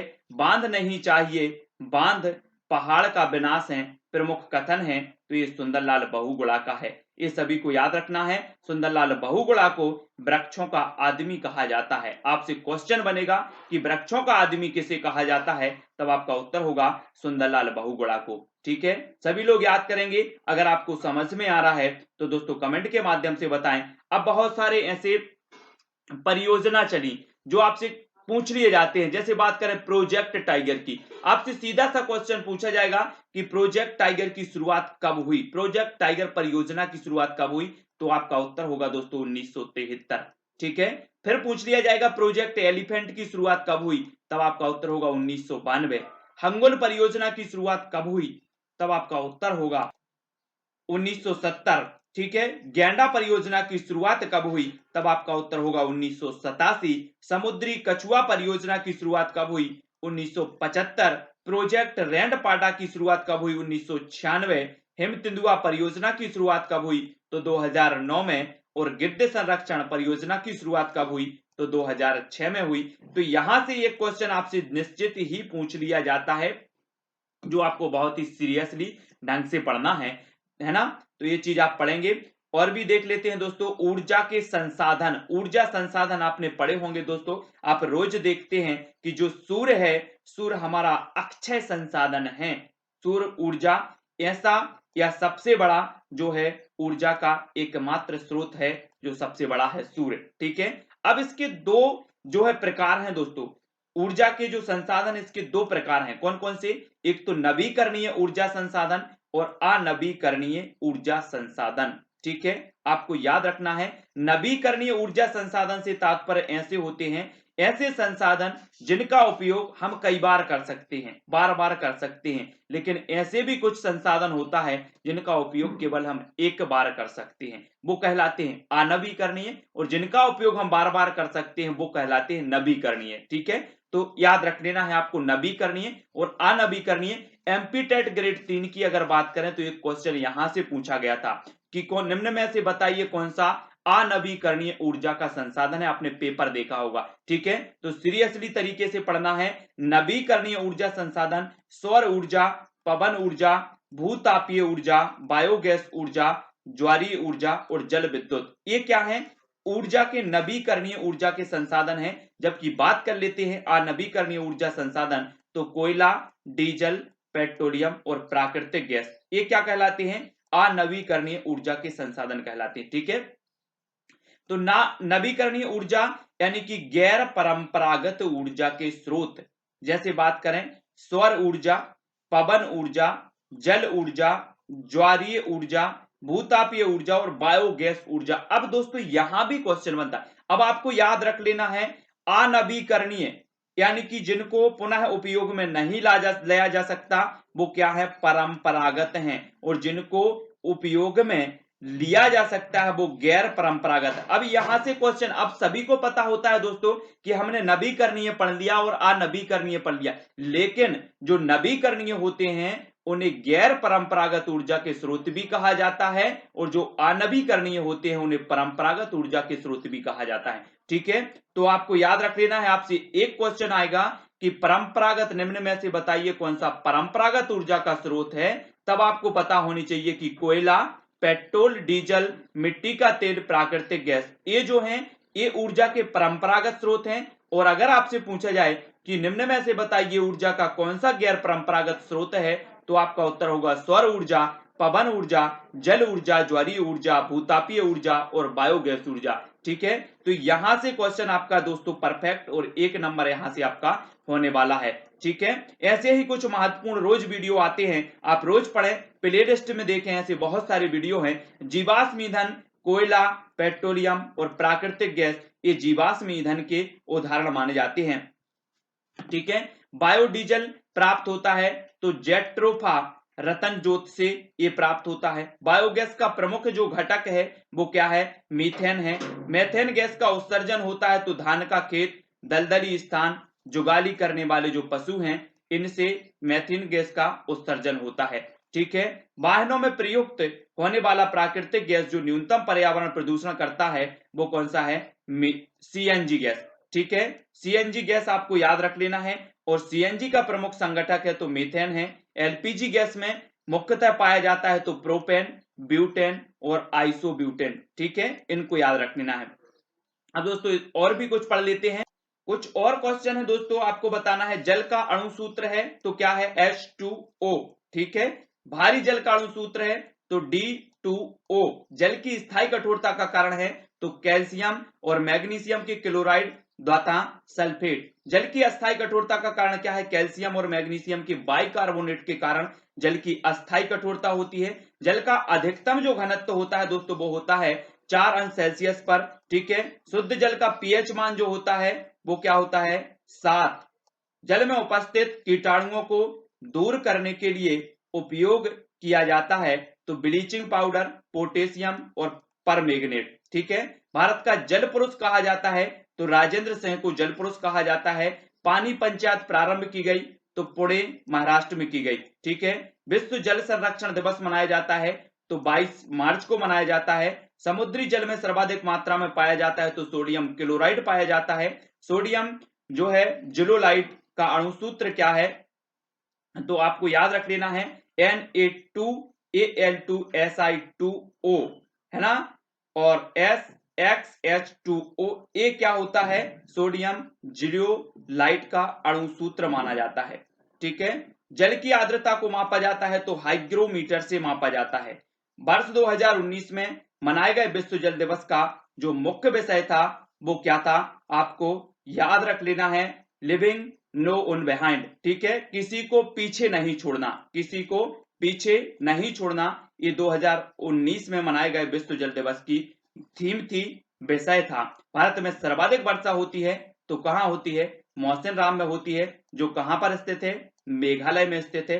ठीक है, उत्तर प्रदेश की अगर बात करें तो उत्तर प्रदेश में सर्वाधिक वर्षा होती है गोरखपुर में। ठीक है, ये चीज भी याद रखने हैं। मध्य प्रदेश की अगर बात करें तो मध्य प्रदेश में सर्वाधिक वर्षा होती है कहां पर, पचमढ़ी में। ठीक है, और धूपगढ़ आपको पता होगा, धूपगढ़ जो है मध्य प्रदेश का सर्वोच्च बिंदु है। तरुण भारत संघ कार्यरत है तो ये राजस्थान में कार्यरत है। तरुण भारत संघ के चेयरमैन राजेंद्र प्रसाद। ठीक है, राजस्थान में प्रयोग होने वाली वर्षा संचयन की प्रारंभिक प्रणाली में एक पहाड़ी ढालान पर पत्थर का पुस्ता बांधा जाता था ताकि कृषि के लिए एक समतल खेत बनाया जा सके। इसे क्या कहते हैं, तो इसे मेड़बंदी कहा जाता है। ठीक है, पानी पंचायत आंदोलन शुरू किया गया था तो बिलासराव सालुखे द्वारा किया गया था। अरावली की पहाड़ियों में सिंचाई की एक महत्वपूर्ण विधि है तो साझा कुआं, ये अरावली की पहाड़ियों में है। ठीक है, इसको याद रख लेना है। महत्वपूर्ण प्रश्न है, आपको ग्रहों से संबंधित भी एक प्रश्न आया था एमपी टेट 2011 में। शनि ग्रह के चारों ओर कितने चमकदार वलय हैं, तो 7 चमकदार वलय हैं। किस ग्रह का घनत्व तो जल से भी कम है, तो शनि ग्रह का जो घनत्व है वो जल से भी कम है।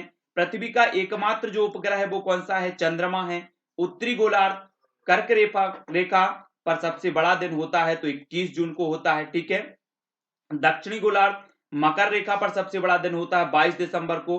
किस दिन संपूर्ण पृथ्वी पर दिन और रात बराबर होते हैं, तो दिन रात बराबर होते हैं 23 सितंबर और 21 मार्च को।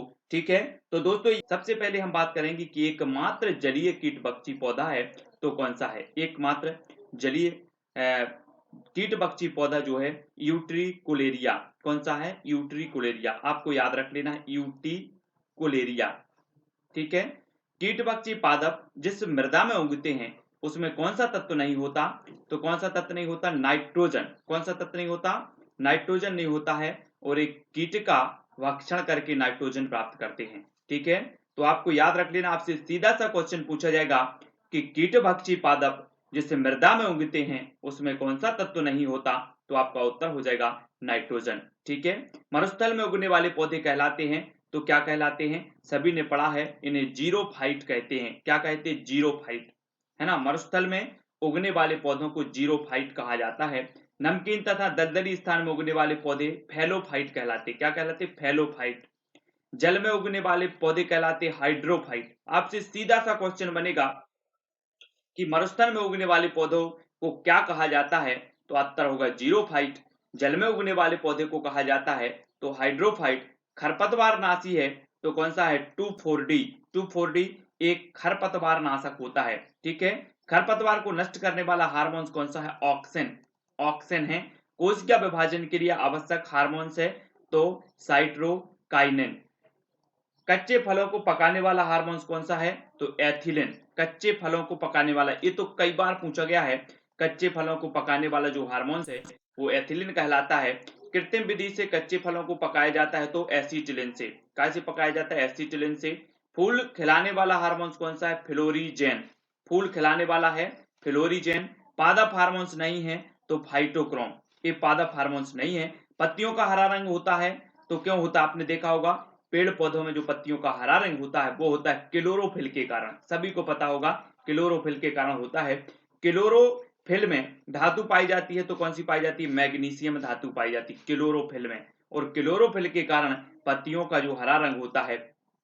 ठीक है, जीवन की संरचनात्मक एवं क्रियात्मक इकाई है तो क्या है, कोशिका। ठीक है, जीवन की संरचनात्मक एवं क्रियात्मक इकाई क्या है, कोशिका। सबसे छोटी कोशिका कौन सी है, माइकोप्लाज्मा और गैलीसेप्टिकम, ये सबसे छोटी कोशिका है। कोशिका का पावर हाउस कहा जाता है तो माइटोकॉन्ड्रिया को। माइटोकॉन्ड्रिया को कोशिका का पावर हाउस कहा जाता है। आत्मघात की थैली कौन सी है, लाइसोसोम। लाइसोसोम आत्मघात की थैली है। प्रोटीन की फैक्ट्री है तो कौन सी है, प्रोटीन की राइबोसोम। ठीक है, प्रोटीन की फैक्ट्री कौन सी है, राइबोसोम। आत्मघात की थैली कौन सी है? लाइसोसोम। कोशिका का पावर हाउस कहा जाता है माइटोकॉन्ड्रिया को, है ना। भारतीय ब्रायोफाइटा विज्ञान का पिता है तो प्रोफेसर एस.आर. कश्यप। कौन है? अगर आपसे क्वेश्चन पूछा जाएगा कि भारतीय ब्रायोफाइटा विज्ञान का पिता कौन है, तो प्रोफेसर कौन है? एस.आर. कश्यप। आप अगर लिखते भी जाते हैं इसी प्रकार से तो और भी अच्छे से याद होता है। जो आप देख रहे हैं लिख सको तो लिखते जाओ हर एक प्रश्न का उत्तर। भारतीय जीवाश्म वनस्पति विज्ञान का जनक जो है वो कौन है? बीरबल साहनी। भारतीय जीवाश्म वनस्पति विज्ञान के जनक माने जाते हैं बीरबल साहनी जी। भ्रूण विज्ञान के जनक कौन है? Professor P Maheshwari. ये भ्रूण विज्ञान के जनक माने जाते हैं। हरित क्रांति के जनक तो सभी को पता है डॉक्टर एम.एस. स्वामीनाथन साहब हैं। आधुनिक भारतीय शैवाल विज्ञान के जनक हैं तो प्रोफेसर M.O.P. आयंगर। ये आधुनिक भारतीय शैवाल विज्ञान के जनक माने जाते हैं। इनको एक बार फिर से पढ़ लो। भारतीय ब्रायोफाइटा विज्ञान के पिता प्रोफेसर एस.आर. कश्यप। भारतीय जीवाश्म वनस्पति विज्ञान के जनक बीरबल साहनी। भ्रूण विज्ञान के जनक प्रोफेसर पी माहेश्वरी। ठीक है। हरित क्रांति के जनक डॉक्टर M.S. स्वामीनाथन साहब और आधुनिक भारतीय शैवाल विज्ञान के जनक प्रोफेसर M.O.P. आयंगर साहब। प्रमुख कृषि संस्थान देख लो। भारतीय कृषि अनुसंधान संस्थान कहां पर है? तो नई दिल्ली में है। केंद्रीय चावल अनुसंधान संस्थान कहां पर है? तो ये कटक में है। केंद्रीय पादप अनुसंधान संस्थान कहां पर है? तो ये लखनऊ में। और केंद्रीय खाद्य प्रौद्योगिकी अनुसंधान संस्थान मैसूर। केंद्रीय औषधि अनुसंधान संस्थान लखनऊ।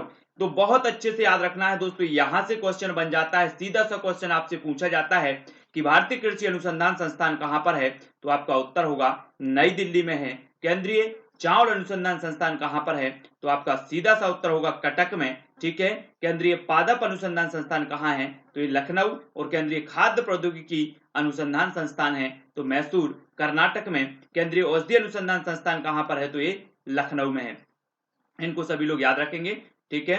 और भी देख लेते हैं कुछ महत्वपूर्ण परीक्षा उपयोगी तथ्यों में कि भारत का प्रथम राष्ट्रीय उद्यान है तो जिम कॉर्बेट राष्ट्रीय उद्यान उत्तराखंड में है। ठीक है दोस्तों, आपने पढ़ा होगा कि जो जातियां होती हैं, जो जीव जंतुओं की जाति होती है, अलग अलग प्रजाति के जो जीव जंतु होते हैं, जो प्रजाति खतरे में होती है ना, या फिर समाप्ति की ओर होती हैं, उन्हें रेड डाटा बुक में डाल दिया जाता है। अब रेड डाटा बुक की जब बात आती है कि रेड डाटा बुक क्या है, तो ये रेड डाटा बुक का प्रकाशन करता है IUCN। ठीक है। इसके द्वारा रेड डाटा बुक का प्रकाशन होता है और इसमें खतरे में जो जीव जंतुओं की प्रजाति होती है उनको दर्शाया जाता है। इसे रेड डाटा बुक कहा जाता है। ठीक है। गाय का दूध पीले सफेद रंग का होता है, क्यों होता है? कैरोटीन व कैसीन के कारण। गाय के दूध में क्या होता है? कैरोटीन व कैसीन, जिसके कारण इसका पीले सफेद रंग होता है गाय का दूध। सिनकोना पौधे की छाल का प्रयोग किया जाता है तो मलेरिया के उपचार में। मलेरिया की जो वैक्सीन होती है वो बनती है सिनकोना के पौधे की छाल से। रेड डाटा बुक में संकटग्रस्त प्रजातियों को दर्शाया जाता है तो गुलाबी पृष्ठों पर दर्शाया जाता है। रेड डाटा बुक में संकटग्रस्त प्रजातियों को गुलाबी पृष्ठों पर दर्शाया जाता है। हंसाने वाली गैस कौन सी है? नाइट्रस ऑक्साइड N2O, ये हंसाने वाली गैस कहलाती है। मिशन इंद्रधनुष अभियान संबंधित है तो टीकाकरण से संबंधित है। कैसे है? टीकाकरण से। मिशन इंद्रधनुष अभियान टीकाकरण से संबंधित है। और भी देख लेते हैं दोस्तों, कुछ खेल हैं और उनसे संबंधित कुछ ट्रॉफियां हैं, ये भी आपसे पूछ लिए जाएंगे क्योंकि खेल और कार्य भी आपके टॉपिक पर्यावरण में हैं। तो हॉकी से संबंधित कुछ ट्रॉफियां हैं तो रंगास्वामी कप, है ना। मैं आपको इसकी पूरी ट्रैक बना के दूंगा कि कौन सी ट्रॉफी किससे है। फिलहाल यहाँ पर पढ़ो रंगास्वामी कप, ये हॉकी से संबंधित है। ठीक है। आगा खां कप, ये भी हॉकी से संबंधित है। बेगम रसूल ट्रॉफी, ये भी हॉकी से संबंधित है। ध्यानचंद ट्रॉफी हॉकी से संबंधित। नेहरू ट्रॉफी हॉकी से संबंधित और इंदिरा गांधी गोल्ड कप, ये भी हॉकी से संबंधित हैं। फुटबॉल से संबंधित है तो डूरंड कप है। रोवर्स कप भी फुटबॉल से संबंधित है। संतोष ट्रॉफी है और मर्डेका कप, है ना, ये भी कैसे है? फुटबॉल से संबंधित है। आपको याद रख लेना, आपसे पूछा जाएगा, सीधा सा क्वेश्चन आएगा, डूरंड कप किस खेल से संबंधित ट्रॉफी है? तो किस खेल से संबंधित है? फुटबॉल से संबंधित है। ठीक है। संतोष ट्रॉफी किस खेल से संबंधित है? तो फुटबॉल से है। ठीक है। रणजी ट्रॉफी संबंधित है तो क्रिकेट से संबंधित है। ईरानी ट्रॉफी संबंधित है, क्रिकेट से संबंधित है। दिलीप ट्रॉफी संबंधित है तो क्रिकेट से है। सीके नायडू है ना ट्रॉफी, सीके नायडू ट्रॉफी ये भी क्रिकेट से संबंधित है। देवधर ट्रॉफी भी कैसे संबंधित है, क्रिकेट से संबंधित है। टेबल टेनिस जयलक्ष्मी कप संबंधित है टेबल टेनिस से। राजकुमारी चैलेंज कप ये भी टेबल टेनिस से संबंधित है। रामानुज ट्रॉफी ये टेबल टेनिस से संबंधित है। नारंग कप की बात करें तो ये बैडमिंटन से संबंधित है। चड्डा कप भी बैडमिंटन से संबंधित है। नेहरू कप बास्केटबॉल से संबंधित है। फेडरेशन कप भी बास्केटबॉल से संबंधित है। एजार कप संबंधित है पोलो से। पृथ्वीपाल सिंह कप पोलो से संबंधित है। राधा मोहन कप संबंधित है पोलो से। और क्लासिक कप भी पोलो से संबंधित है। आपसे क्वेश्चन आएगा कि सर्किट कप किस खेल से संबंधित है, तो गोल्फ से। वाकर कप किस खेल से संबंधित है, तो ये गोल्फ से है। ठीक है, राइडर कप संबंधित है गोल्फ से। प्रिंस ऑफ वेल्स कप संबंधित है तो गोल्फ से है। ठीक है, इसको आपको याद रखना है। और भी कुछ महत्वपूर्ण प्रश्न उनके बारे में देख। अगला है दोस्तों, भारत में सबसे पहले सूर्योदय होता है तो कहां पर होता है, ये होता है दोस्तों अरुणाचल प्रदेश में। भारत में सबसे पहले सूर्योदय होता है अरुणाचल प्रदेश में।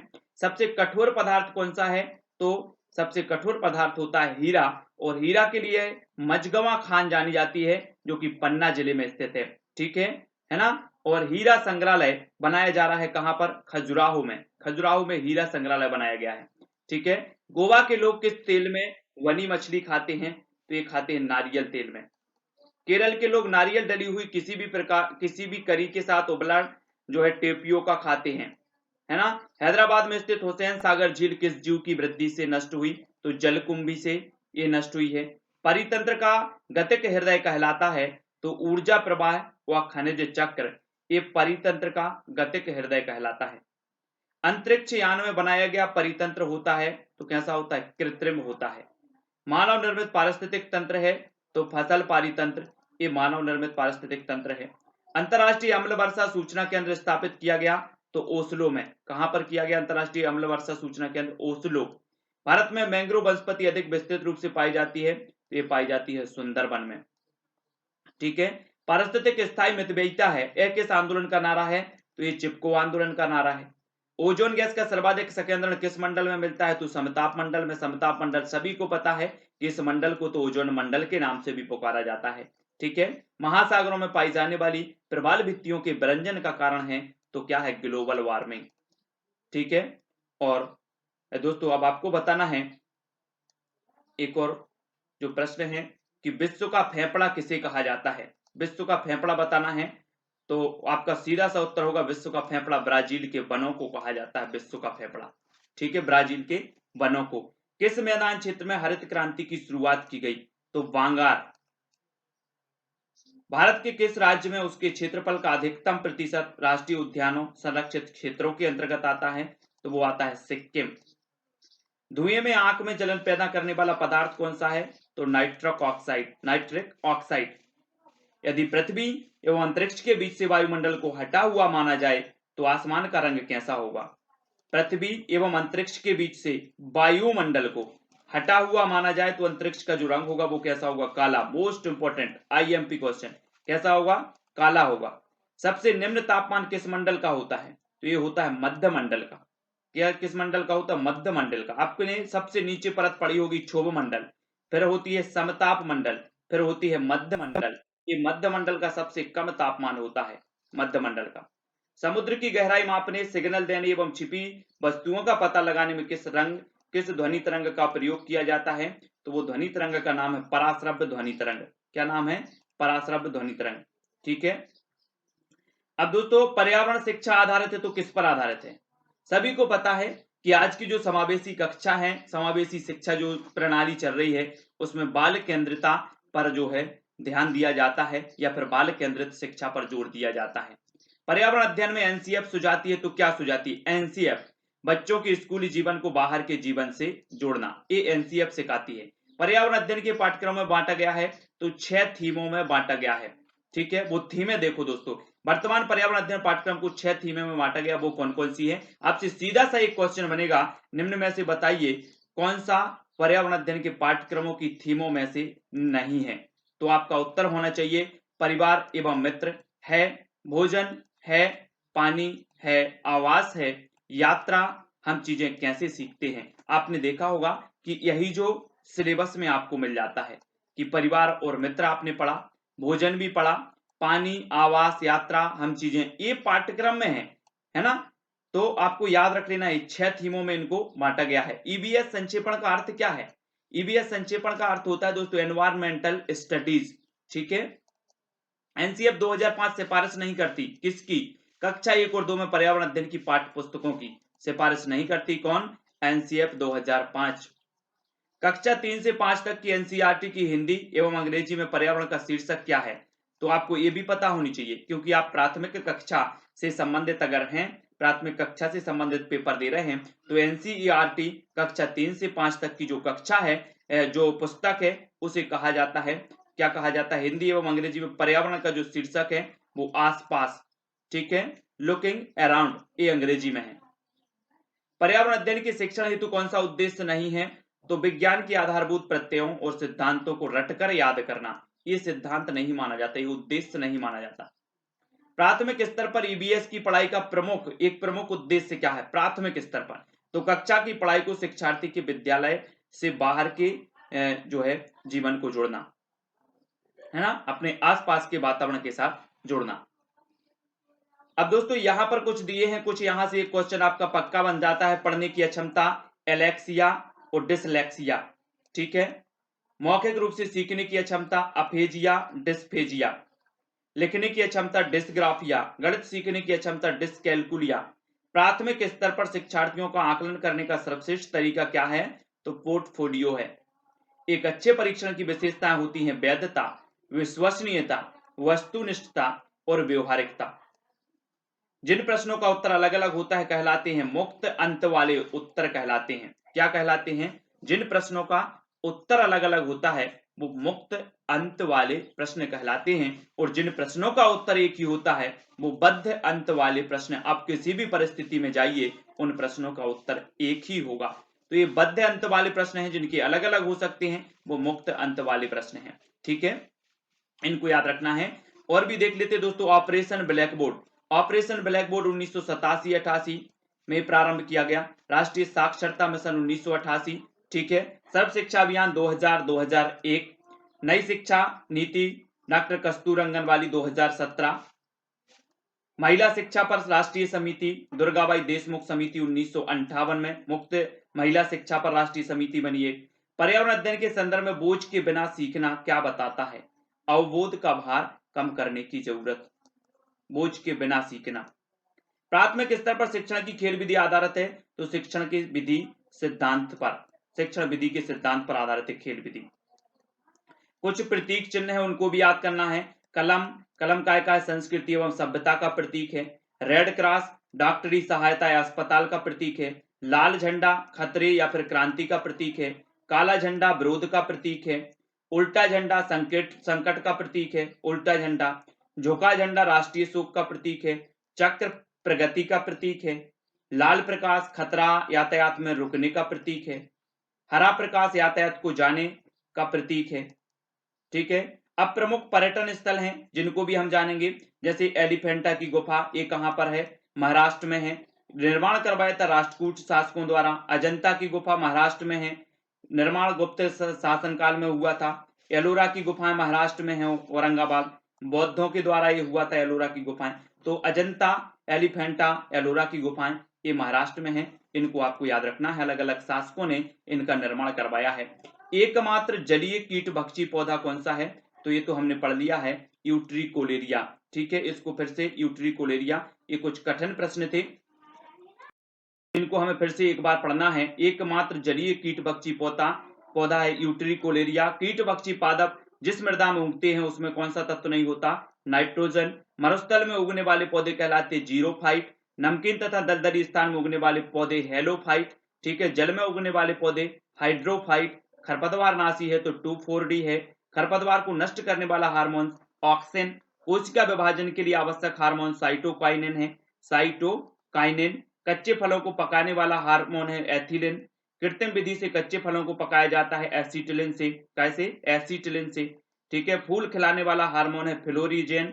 पादप हार्मोन नहीं है तो फाइटोक्रोम है, पत्तियों का हरा रंग होता है तो क्लोरोफिल के कारण होता है।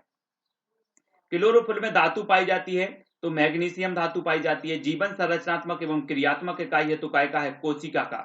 सबसे छोटी कोशिका कौन सी है, माइकोप्लाज्मा गैलीसेप्टिकम। कोशिका का पावर हाउस तो सभी को पता है, माइटोकॉन्ड्रिया को कहा जाता है। आत्मघाती की थैली लाइसोसोम है और प्रोटीन की फैक्ट्री है राइबोसोम। इनको भी आपको याद रखना है, ठीक है। और कुछ सिद्धांत यहाँ पर दिए हैं, संबंधवाद का सिद्धांत थांडाइक है, ठीक है। क्रिया प्रसूत अनुबंधन स्किनर साहब ने दिया। प्रबलन का सिद्धांत हल ने दिया। अंतर्दृष्टि अधिगम सिद्धांत वर्दीमर कोहलर कोपका द्वारा दिया गया। सामाजिक अधिगम सिद्धांत अल्बर्ट और बंडूरा ने दिया। और क्लासिकल अनुबंधन सिद्धांत किसने दिया है, पावलाव ने दिया है। तो ये कुछ सिद्धांत भी हैं। आयोग और समितियां और पढ़ लेते हैं दोस्तों हम। यशपाल समिति 1992-93, ये शिक्षा बिना बोझ के, ठीक है। ये इसका जो उद्देश्य था वो क्या था, शिक्षा बिना बोझ के, है ना। और डॉक्टर एस राधाकृष्णन आयोग 1948-49, राष्ट्रीय विश्वविद्यालय शिक्षा आयोग भी इसे कहा जाता है। राष्ट्रीय विश्वविद्यालय शिक्षा आयोग 1948-49 माना जाता है इसका राष्ट्रीय। डॉक्टर एस राधाकृष्णन आयोग। डॉक्टर डी एस कोठारी आयोग 1964, सामाजिक उत्तरदायित्व व नैतिक शिक्षा से संबंधित है ना।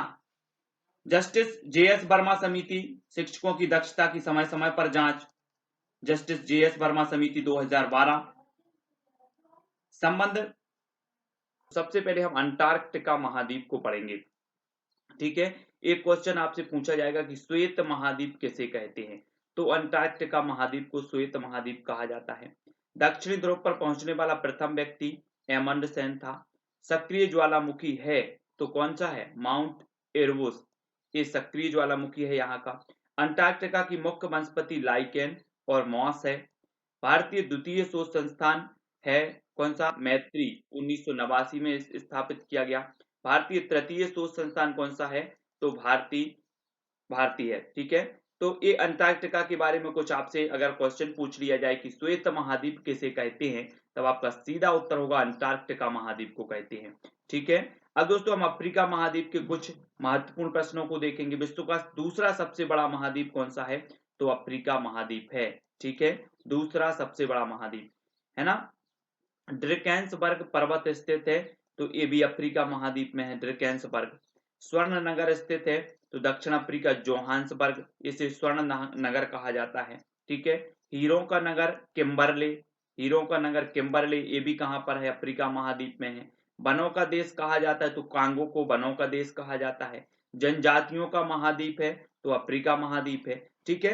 तो ये जो कुछ महत्वपूर्ण प्रश्न है महाद्वीपों से संबंधित, उनको तो आपको याद रखना ही है। वनों का देश कांगो अफ्रीका महाद्वीप में है। ऑस्ट्रेलिया की बात करें तो सबसे छोटा महाद्वीप ऑस्ट्रेलिया महाद्वीप। द्वीपीय महाद्वीप तो ऑस्ट्रेलिया महाद्वीप। प्यासी भूमि का देश Australia. Land of kangaroo Australia. The land of golden fleece ये भी ऑस्ट्रेलिया आपका उत्तर होगा, ठीक है। दक्षिण का ब्रिटेन कहा जाता है तो कहा जाता है किसे, न्यूजीलैंड को, ठीक है। आपसे क्वेश्चन पूछा जाएगा दक्षिण का ब्रिटेन किसे कहा जाता है, तो न्यूजीलैंड। न्यूजीलैंड का राष्ट्रीय पक्षी क्या है, तो कीवी है। तो ऑस्ट्रेलिया के बारे में आपको याद रख लेना है कि ये सबसे छोटा महाद्वीप है। प्यासी भूमि का देश भी इसे कहा जाता है। लैंड ऑफ कंगारू भी इसे कहा जाता है, ठीक है। ये द्वीपीय महाद्वीप भी है। ये ऑस्ट्रेलिया महाद्वीप के बारे में जो महत्वपूर्ण चीजें हैं वो देखी। अब यूरोप महाद्वीप के बारे में देखो, किसे प्रायद्वीपों का प्रायद्वीप कहा जाता है, तो प्रायद्वीपों का प्रायद्वीप कहा जाता है यूरोप महाद्वीप को, ठीक है। विश्व का अन्न भंडार रोटी की डलिया कहा जाता है तो यूक्रेन को। यूक्रेन में एक दोस्तों जैसे हमारे यहाँ भोपाल गैस दुर्घटना हुई थी, ऐसे ही यहाँ पर यूरेनियम के रिसाव से एक घटना हुई थी यूक्रेन की, जो भी आज हम यहाँ पढ़ेंगे। तो विश्व का जो अन्न भंडार है रोटी की डलिया वो यूक्रेन को कहा जाता है। झीलों का देश फिनलैंड को कहा जाता है। यूरोप का खेल का मैदान कौन सा है, स्विट्जरलैंड है। यूरोप का गर्म कंबल है तो गल्फ स्ट्रीम, ये यूरोप का क्या है, गर्म कंबल कहलाता है। इटली की गंगा पो नदी, इटली की गंगा कहा जाता है पो नदी को। किसानों का देश समुद्रों की रानी कहा जाता है फ्रांस, फ्रांस को किसानों का देश और समुद्र की रानी कहा जाता है, ठीक है, जो कि कहां पर है, यूरोप महाद्वीप में है ना। अब उत्तरी अमेरिका की देखो तो नई दुनिया कहा जाता है उत्तरी अमेरिका को, है ना। आपसे पूछा जाएगा नई दुनिया किस महाद्वीप को कहा जाता है, तब आपका उत्तर होगा उत्तरी अमेरिका को कहा जाता है। कौन सी नहर उत्तरी अमेरिका तथा दक्षिणी अमेरिका को जोड़ती है? तो उत्तरी अमेरिका और दक्षिणी अमेरिका को जोड़ने वाली जो नहर है वो पनामा नहर है। ठीक है। रेड इंडियन जनजाति है तो कौन सी है? उत्तरी अमेरिका, ये रेड इंडियन जनजाति है। चीनी का कटोरा कहा जाता है तो क्यूबा को, क्यूबा को क्या कहा जाता है? चीनी का कटोरा।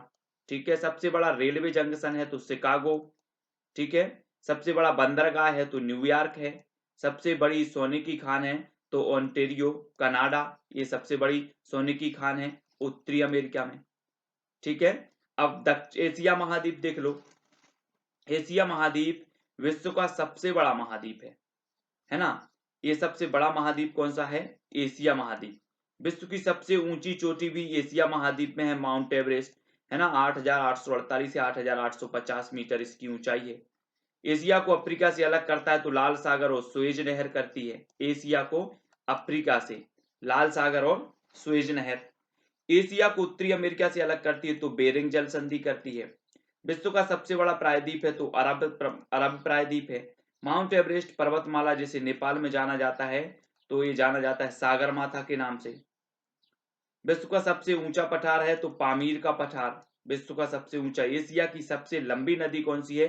तो यांगसी एशिया की सबसे लंबी नदी है। विश्व में सर्वाधिक वर्षा होती है तो मौसिन राम। ठीक है। लाल सागर एवं भूमध्य सागर को जोड़ती है तो सुएज नहर जोड़ती है। मौसिन राम कहां पर है? मेघालय भारत में है। आर्कटिक एवं प्रशांत महासागर को जोड़ती है तो बेरिंग जलडमरू मध्य जोड़ती है। अंतरराष्ट्रीय तिथि रेखा समानांतर है तो बेरिंग जल संधि। ठीक है। तो ये एशिया महाद्वीप के बारे में कुछ महत्वपूर्ण बिंदु थे कि यहाँ पर सागर माता है जो विश्व का सबसे ऊंचा पर्वत शिखर है। ठीक है। और ये विश्व का सबसे बड़ा महाद्वीप है एशिया महाद्वीप। ठीक है। सागर माता की जो ऊंचाई है 8,850 मीटर है और ये नेपाल में स्थित है। नेपाल में से सागर माता कहा जाता है। विश्व का सबसे ऊंचा पठार भी एशिया में है, पामीर का पठार। ठीक है। विश्व में सर्वाधिक वर्षा होती है तो मौसिन राम, ये भी एशिया में है ना। ये सारी चीजें हैं दोस्तों। अब एक चीज और पढ़ना है हमें, भारत का जल पुरुष। भारत का जल पुरुष किसे कहा जाता है? तो वो कहा जाता है राजेंद्र सिंह को। सभी को पता है, और भी रिवाइज करते जाओ। भारत का वर्डमैन कहा जाता है सलीम अली को। वृक्ष मित्र Sundarlal Bahuguna. Tiger man of India Kailash Sankhala. Dolphin man of India Ravindra Sinha, है ना। Dolphin man of India Ravindra Sinha को कहा जाता है। Ice man of India Chewang Norphel, Chewang Norphel. ठीक है। Ice man of India. और हीरो ऑफ एनवायरमेंट कहा जाता है माइक पांडे को। ठीक हो, माइक पांडे को याद रख लेना आपको, माइक पांडे, है ना। अब कुछ एग मार्क है दोस्तों, इनके बारे में पढ़ेंगे। कुछ मानक हैं तो ब्यूरो मानक ये किससे संबंधित है? अगर आपसे पूछा जाएगा निम्न में से बताइए ब्यूरो मानक किससे संबंधित है, तो ये पर्यावरण प्रदूषण रोकने हेतु वाहनों पर ये लगाया जाता है ब्यूरो मार्क। एग मार्क देखो, एग मार्क खाद्य पदार्थ की शुद्धता व गुणवत्ता के लिए एग मार्क जो है लगाया जाता है। सोने की गुणवत्ता के लिए हॉलमार्क और पर्यावरण अनुकूल के लिए इको मार्क। ठीक है। अगर आपसे पूछा जाएगा कि इको मार्क संबंधित है तो पर्यावरण अनुकूलन के लिए। एग मार्क संबंधित है तो खाद्य पदार्थ की गुणवत्ता के लिए। ब्यूरो मानक संबंधित है तो पर्यावरण प्रदूषण रोकने हेतु वाहनों के लिए, वाहनों पर लगाया जाता है। सोने की गुणवत्ता हॉलमार्क संबंधित है तो ये सोने की गुणवत्ता के लिए संबंधित है। ठीक है। ये चीज आपको देखना है दोस्तों। आपसे क्वेश्चन आएगा एक कि अरब सागर, बंगाल की खाड़ी और हिंद महासागर का मिलान बिंदु है तो कौन सा है? जल्दी से आपको बताना होगा कि अरब सागर, बंगाल की खाड़ी और हिंद महासागर का जो मिलन बिंदु है वो कौन सा है? कन्याकुमारी। ठीक है। इसको आपको याद रख लेना है, क्या है? कन्याकुमारी। विश्व का सबसे बड़ा जलप्रपात कौन सा है? तो एंजल जलप्रपात है। सबसे उपजाऊ मैदान है तो खादर। मालाबार तट का मैदान किस राज्य में है? तो ये केरल में है, इसको भी याद रखना। पर्यावरण संरक्षण के लिए ग्रीन आर्मी को किस देश में प्रारंभ किया? तो ये किया गया ऑस्ट्रेलिया में। वर्षा की बूंदें गोल होने का कारण है तो क्या है? पृष्ठ तनाव। ठीक है। सर्वाधिक वन प्रतिशत वाला राज्य कौन सा है? तो मिजोरम। ठीक है। जल संरक्षण हेतु का प्रयोग किया जाता है तो किसका? वाटर हार्वेस्टिंग का किया जाता है। वन रिपोर्ट 2017 के अनुसार है ये। ठीक है। मिजोरम। तो जल संरक्षण हेतु का प्रयोग किया जाता है वाटर हार्वेस्टिंग। मानव जनित पर्यावरण प्रदूषण को कहा जाता है तो ह्यूमलिन। विश्व में सर्वाधिक अम्ल वर्षा कहां पर होती है? तो नॉर्वे में होती है। लेकिन अगर बात की जाए कि सर्वाधिक या सबसे पहले जो अम्ल वर्षा हुई थी तो वो कहाँ हुई थी, वो हुई थी स्वीडन में। बंगाल का आतंक कहा जाता है जलकुंभी को। किसानों की रेंगती हुई मृत्यु कहा जाता है मृदा अपरदन को। भूकंप उत्पन्न होने का मुख्य कारण क्या है, प्लेट विवर्तनिकी। किस महाद्वीप से होकर विषुवत, कर्क और मकर तीनों रेखाएं गुजरती हैं, तो वो महाद्वीप है दोस्तों अफ्रीका महाद्वीप। कर्क रेखा व भारतीय मानक समय रेखा एक दूसरे को कहां पर आपस में काटती हैं, तो वो काटती हैं कहां पर, छत्तीसगढ़ में। ठीक है, छत्तीसगढ़ में काटती हैं। अब हम खगोलीय मिशन के बारे में पढ़ेंगे। खगोलीय जो मिशन है आपके अंतरिक्ष विज्ञान से संबंधित एक टॉपिक है पर्यावरण में, उसमें कि अपोलो 11 चंद्र अभियान ये संबंधित है, तो ये नासा नासा द्वारा भेजा गया 1969 में। ठीक है, चंद्रयान फर्स्ट भारत ने भेजा 22 अक्टूबर 2008 में, इसका सन आपको याद रख लेना है। चंद्रयान 2 भारत ने भेजा 22 जुलाई 2019 को। ठीक है, 22 जुलाई 2019। मंगलयान अभियान भेजा 2013 मंगलयान। ठीक है, सूर्य के अध्ययन हेतु सोलर बी ये कब भेजा गया, 2006 में, इसको याद रखेंगे। प्रचंड 50, चीखता 60, गरजता 40, ये जो पवने हैं कहलाती हैं क्या, पछुआ पवने। ठीक है, भारत में सबसे कम वर्षा होती है तो कहां पर होती है, लेह जम्मू कश्मीर में। ये चीज भी आपको याद रखनी है। और भी कुछ महत्वपूर्ण है। अब दोस्तों हमें खिलाड़ियों के उपनाम देखना है, कौन सा खिलाड़ी किस खेल से संबंधित है। तो मेजर ध्यानचंद ये संबंधित है काय से, हॉकी के जादूगर से संबंधित है। हॉकी के जादूगर इनका उपनाम है ना। हॉकी के जादूगर अगर बोल दिया जाए तो सबके मन में आ जाता है कि मेजर ध्यानचंद। ठीक है, और पीटी ऊषा इनका उपनाम है उड़न परी। क्या है, उड़न परी है। मिल्खा सिंह फ्लाइंग सिख, इनका उपनाम क्या है, फ्लाइंग सिख, मिल्खा सिंह का। हिमा दास का ढींग एक्सप्रेस, हिमा दास का क्या है उपनाम, ढींग एक्सप्रेस। सचिन तेंदुलकर का मास्टर ब्लास्टर। ठीक है, पीवी सिंधु बैडमिंटन से संबंधित है। साक्षी मलिक कुश्ती से संबंधित है। आपसे सीधा सा क्वेश्चन पूछा जाता है, निम्न में से बताइए साक्षी मलिक किस खेल से संबंधित है, तो ये संबंधित है कुश्ती से। अभिनव बिंद्रा संबंधित है निशानेबाजी से। योगेश्वर दत्त संबंधित है कुश्ती से। ठीक है, मैरी कॉम संबंधित है मुक्केबाजी से। और दीपा कमराकर संबंधित है जिम्नास्टिक से। तो इनको आपको याद रख लेना है। दीपा कर्माकर हैं तो जिम्नास्टिक। ठीक है, अब जब आप जिम करने जाओ ना तो दीप जला लेना पहले, दीप। तो दीपा कर्माकर जिम्नास्टिक, है ना। तो ऐसे याद भी करना है, आप अपने हिसाब से याद कर सकते हैं। और भी कुछ महत्वपूर्ण है उनके बारे में देखेंगे। एसिटिक अम्ल जो होता है वो सिरका में होता है, सिरका।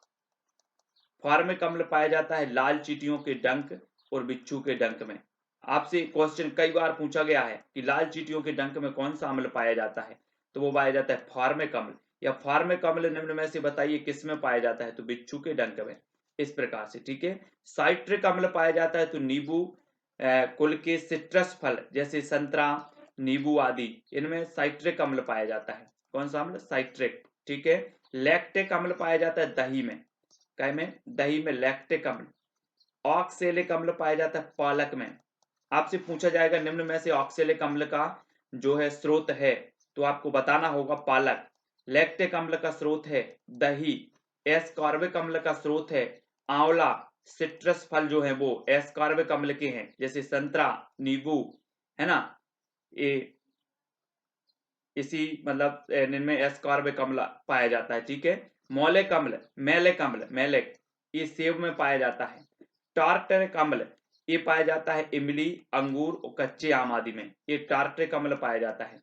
ठीक है, तो ये अम्लों के बारे में भी आपसे क्वेश्चन पूछ लिए जाते हैं पर्यावरण में, तो इनसे भी आपको अच्छे से पढ़ना है और उत्तर बताते रहना है। अब दोस्तों आपको बताना है तापमान। अब देखो, स्वस्थ मनुष्य शरीर का तापमान कितना होता है, 98 अंश फ़ारेनहाइट। ठीक है, या फिर 37 अंश सेंटीग्रेड या सेल्सियस। ठीक है, या फिर 310 केल्विन। अगर आपसे पूछा जाएगा एक स्वस्थ मनुष्य का शरीर का जो तापमान है निम्न में से बताइए कितना होता है, तो आपको ये 3 प्रकार की जो मापक श्रेणी दी है कि 98.6 फ़ारेनहाइट, है ना, या फिर 37 अंश सेंटीग्रेड, 310 केल्विन। तो इस प्रकार से आपको ये स्वस्थ मनुष्य की जो तापमान है वो पता होनी चाहिए।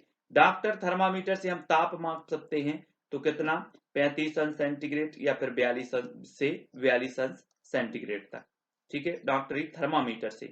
प्रयोगशाला थर्मामीटर का परिसर जो होता है वो 10 अंश सेंटीग्रेड से 110 अंश सेंटीग्रेड, ठीक है। तो ये कुछ सेंटीग्रेड थे, तापमान से संबंधित मापक थे जो आपको पता होनी चाहिए। मछली एवं जलीय जंतु उत्सर्जित करते हैं तो क्या करते हैं, अमोनिया उत्सर्जित करते हैं। पक्षी, छिपकली, सर्प जैसे कुछ जंतु अपने शरीर से अपशिष्ट पदार्थों का उत्सर्जन करते हैं, तो वो करते हैं यूरिक अम्ल, ठीक है। पक्षी, छिपकली, सर्प और जीव जंतु, कुछ जंतु अपने शरीर से अपशिष्ट पदार्थों का उत्सर्जन करते हैं, यूरिक अम्ल को। मानव द्वारा उत्सर्जित अपशिष्ट जो पदार्थ है वो कौन सा है, यूरिया, ठीक है। मछली एवं जलीय जंतु उत्सर्जित करते हैं तो अमोनिया, ये भी आपको पता होनी चाहिए। अब भोपाल गैस त्रासदी के बारे में देखें तो ये 2-3 दिसंबर वाली घटना है ना, 1984 की। और स्थान भोपाल में ये हुई थी, भोपाल गैस त्रासदी इसका नाम है। और इसमें जो रिसाव हुआ था गैस का वो मेथाइल आइसोसाइनेट, इस गैस का रिसाव हुआ था और इस गैस के कारण ये भोपाल गैस त्रासदी हुई थी 2-3 दिसंबर 1984, ये भी आपको पता होनी चाहिए। और एक घटना हुई थी दोस्तों यूक्रेन में हुई थी, ठीक है, ये हुई थी 1986 में। और ये चेरनोबिल परमाणु आपदा, इसका नाम क्या है, चेरनोबिल परमाणु आपदा। आपसे पूछा जाएगा कि चेरनोबिल परमाणु आपदा किस देश में घटित हुई, तो आपका उत्तर होगा यूक्रेन में, ठीक है। कब घटित हुई, 1986 में, ठीक है।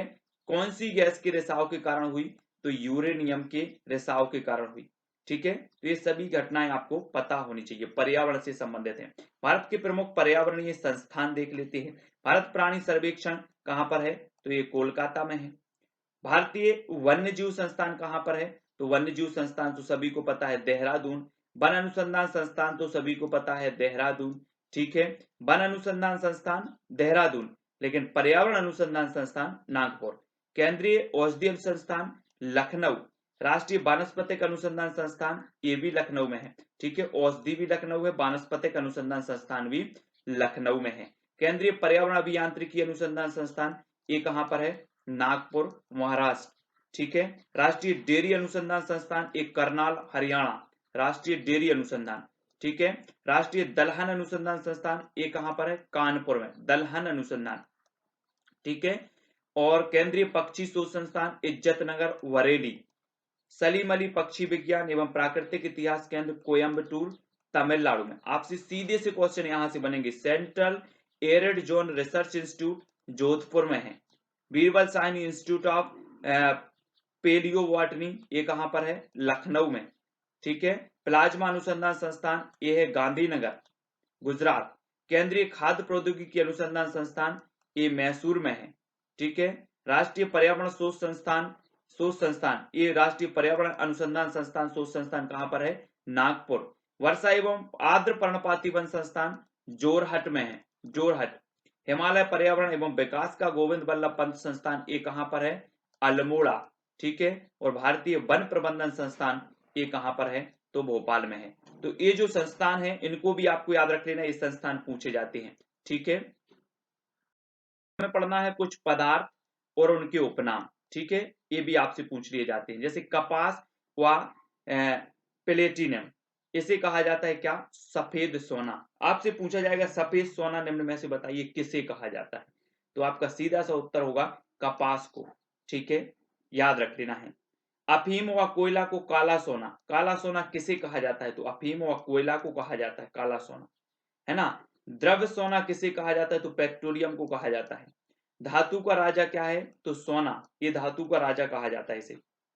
भविष्य की धातु कहलाती है आशा धातु, तो वो कौन सी है, ठीक है। तो भविष्य की धातु एल्यूमिनियम, आशा धातु भी इसे कहा जाता है।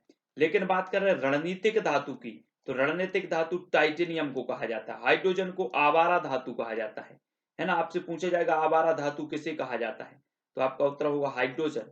रणनीतिक धातु कहा जाता है तो टाइटेनियम को। मुद्रा धातु सोना, चांदी और तांबा को मुद्रा धातु कहा जाता है इन्हें। ग्रीन मेटल एल्यूमिनियम को ग्रीन मेटल कहा जाता है ना। और भी देखो, हरा सोना कहा जाता है चाय को हरा सोना। आदिवासियों का सोना हरे बांस कहे जाते हैं।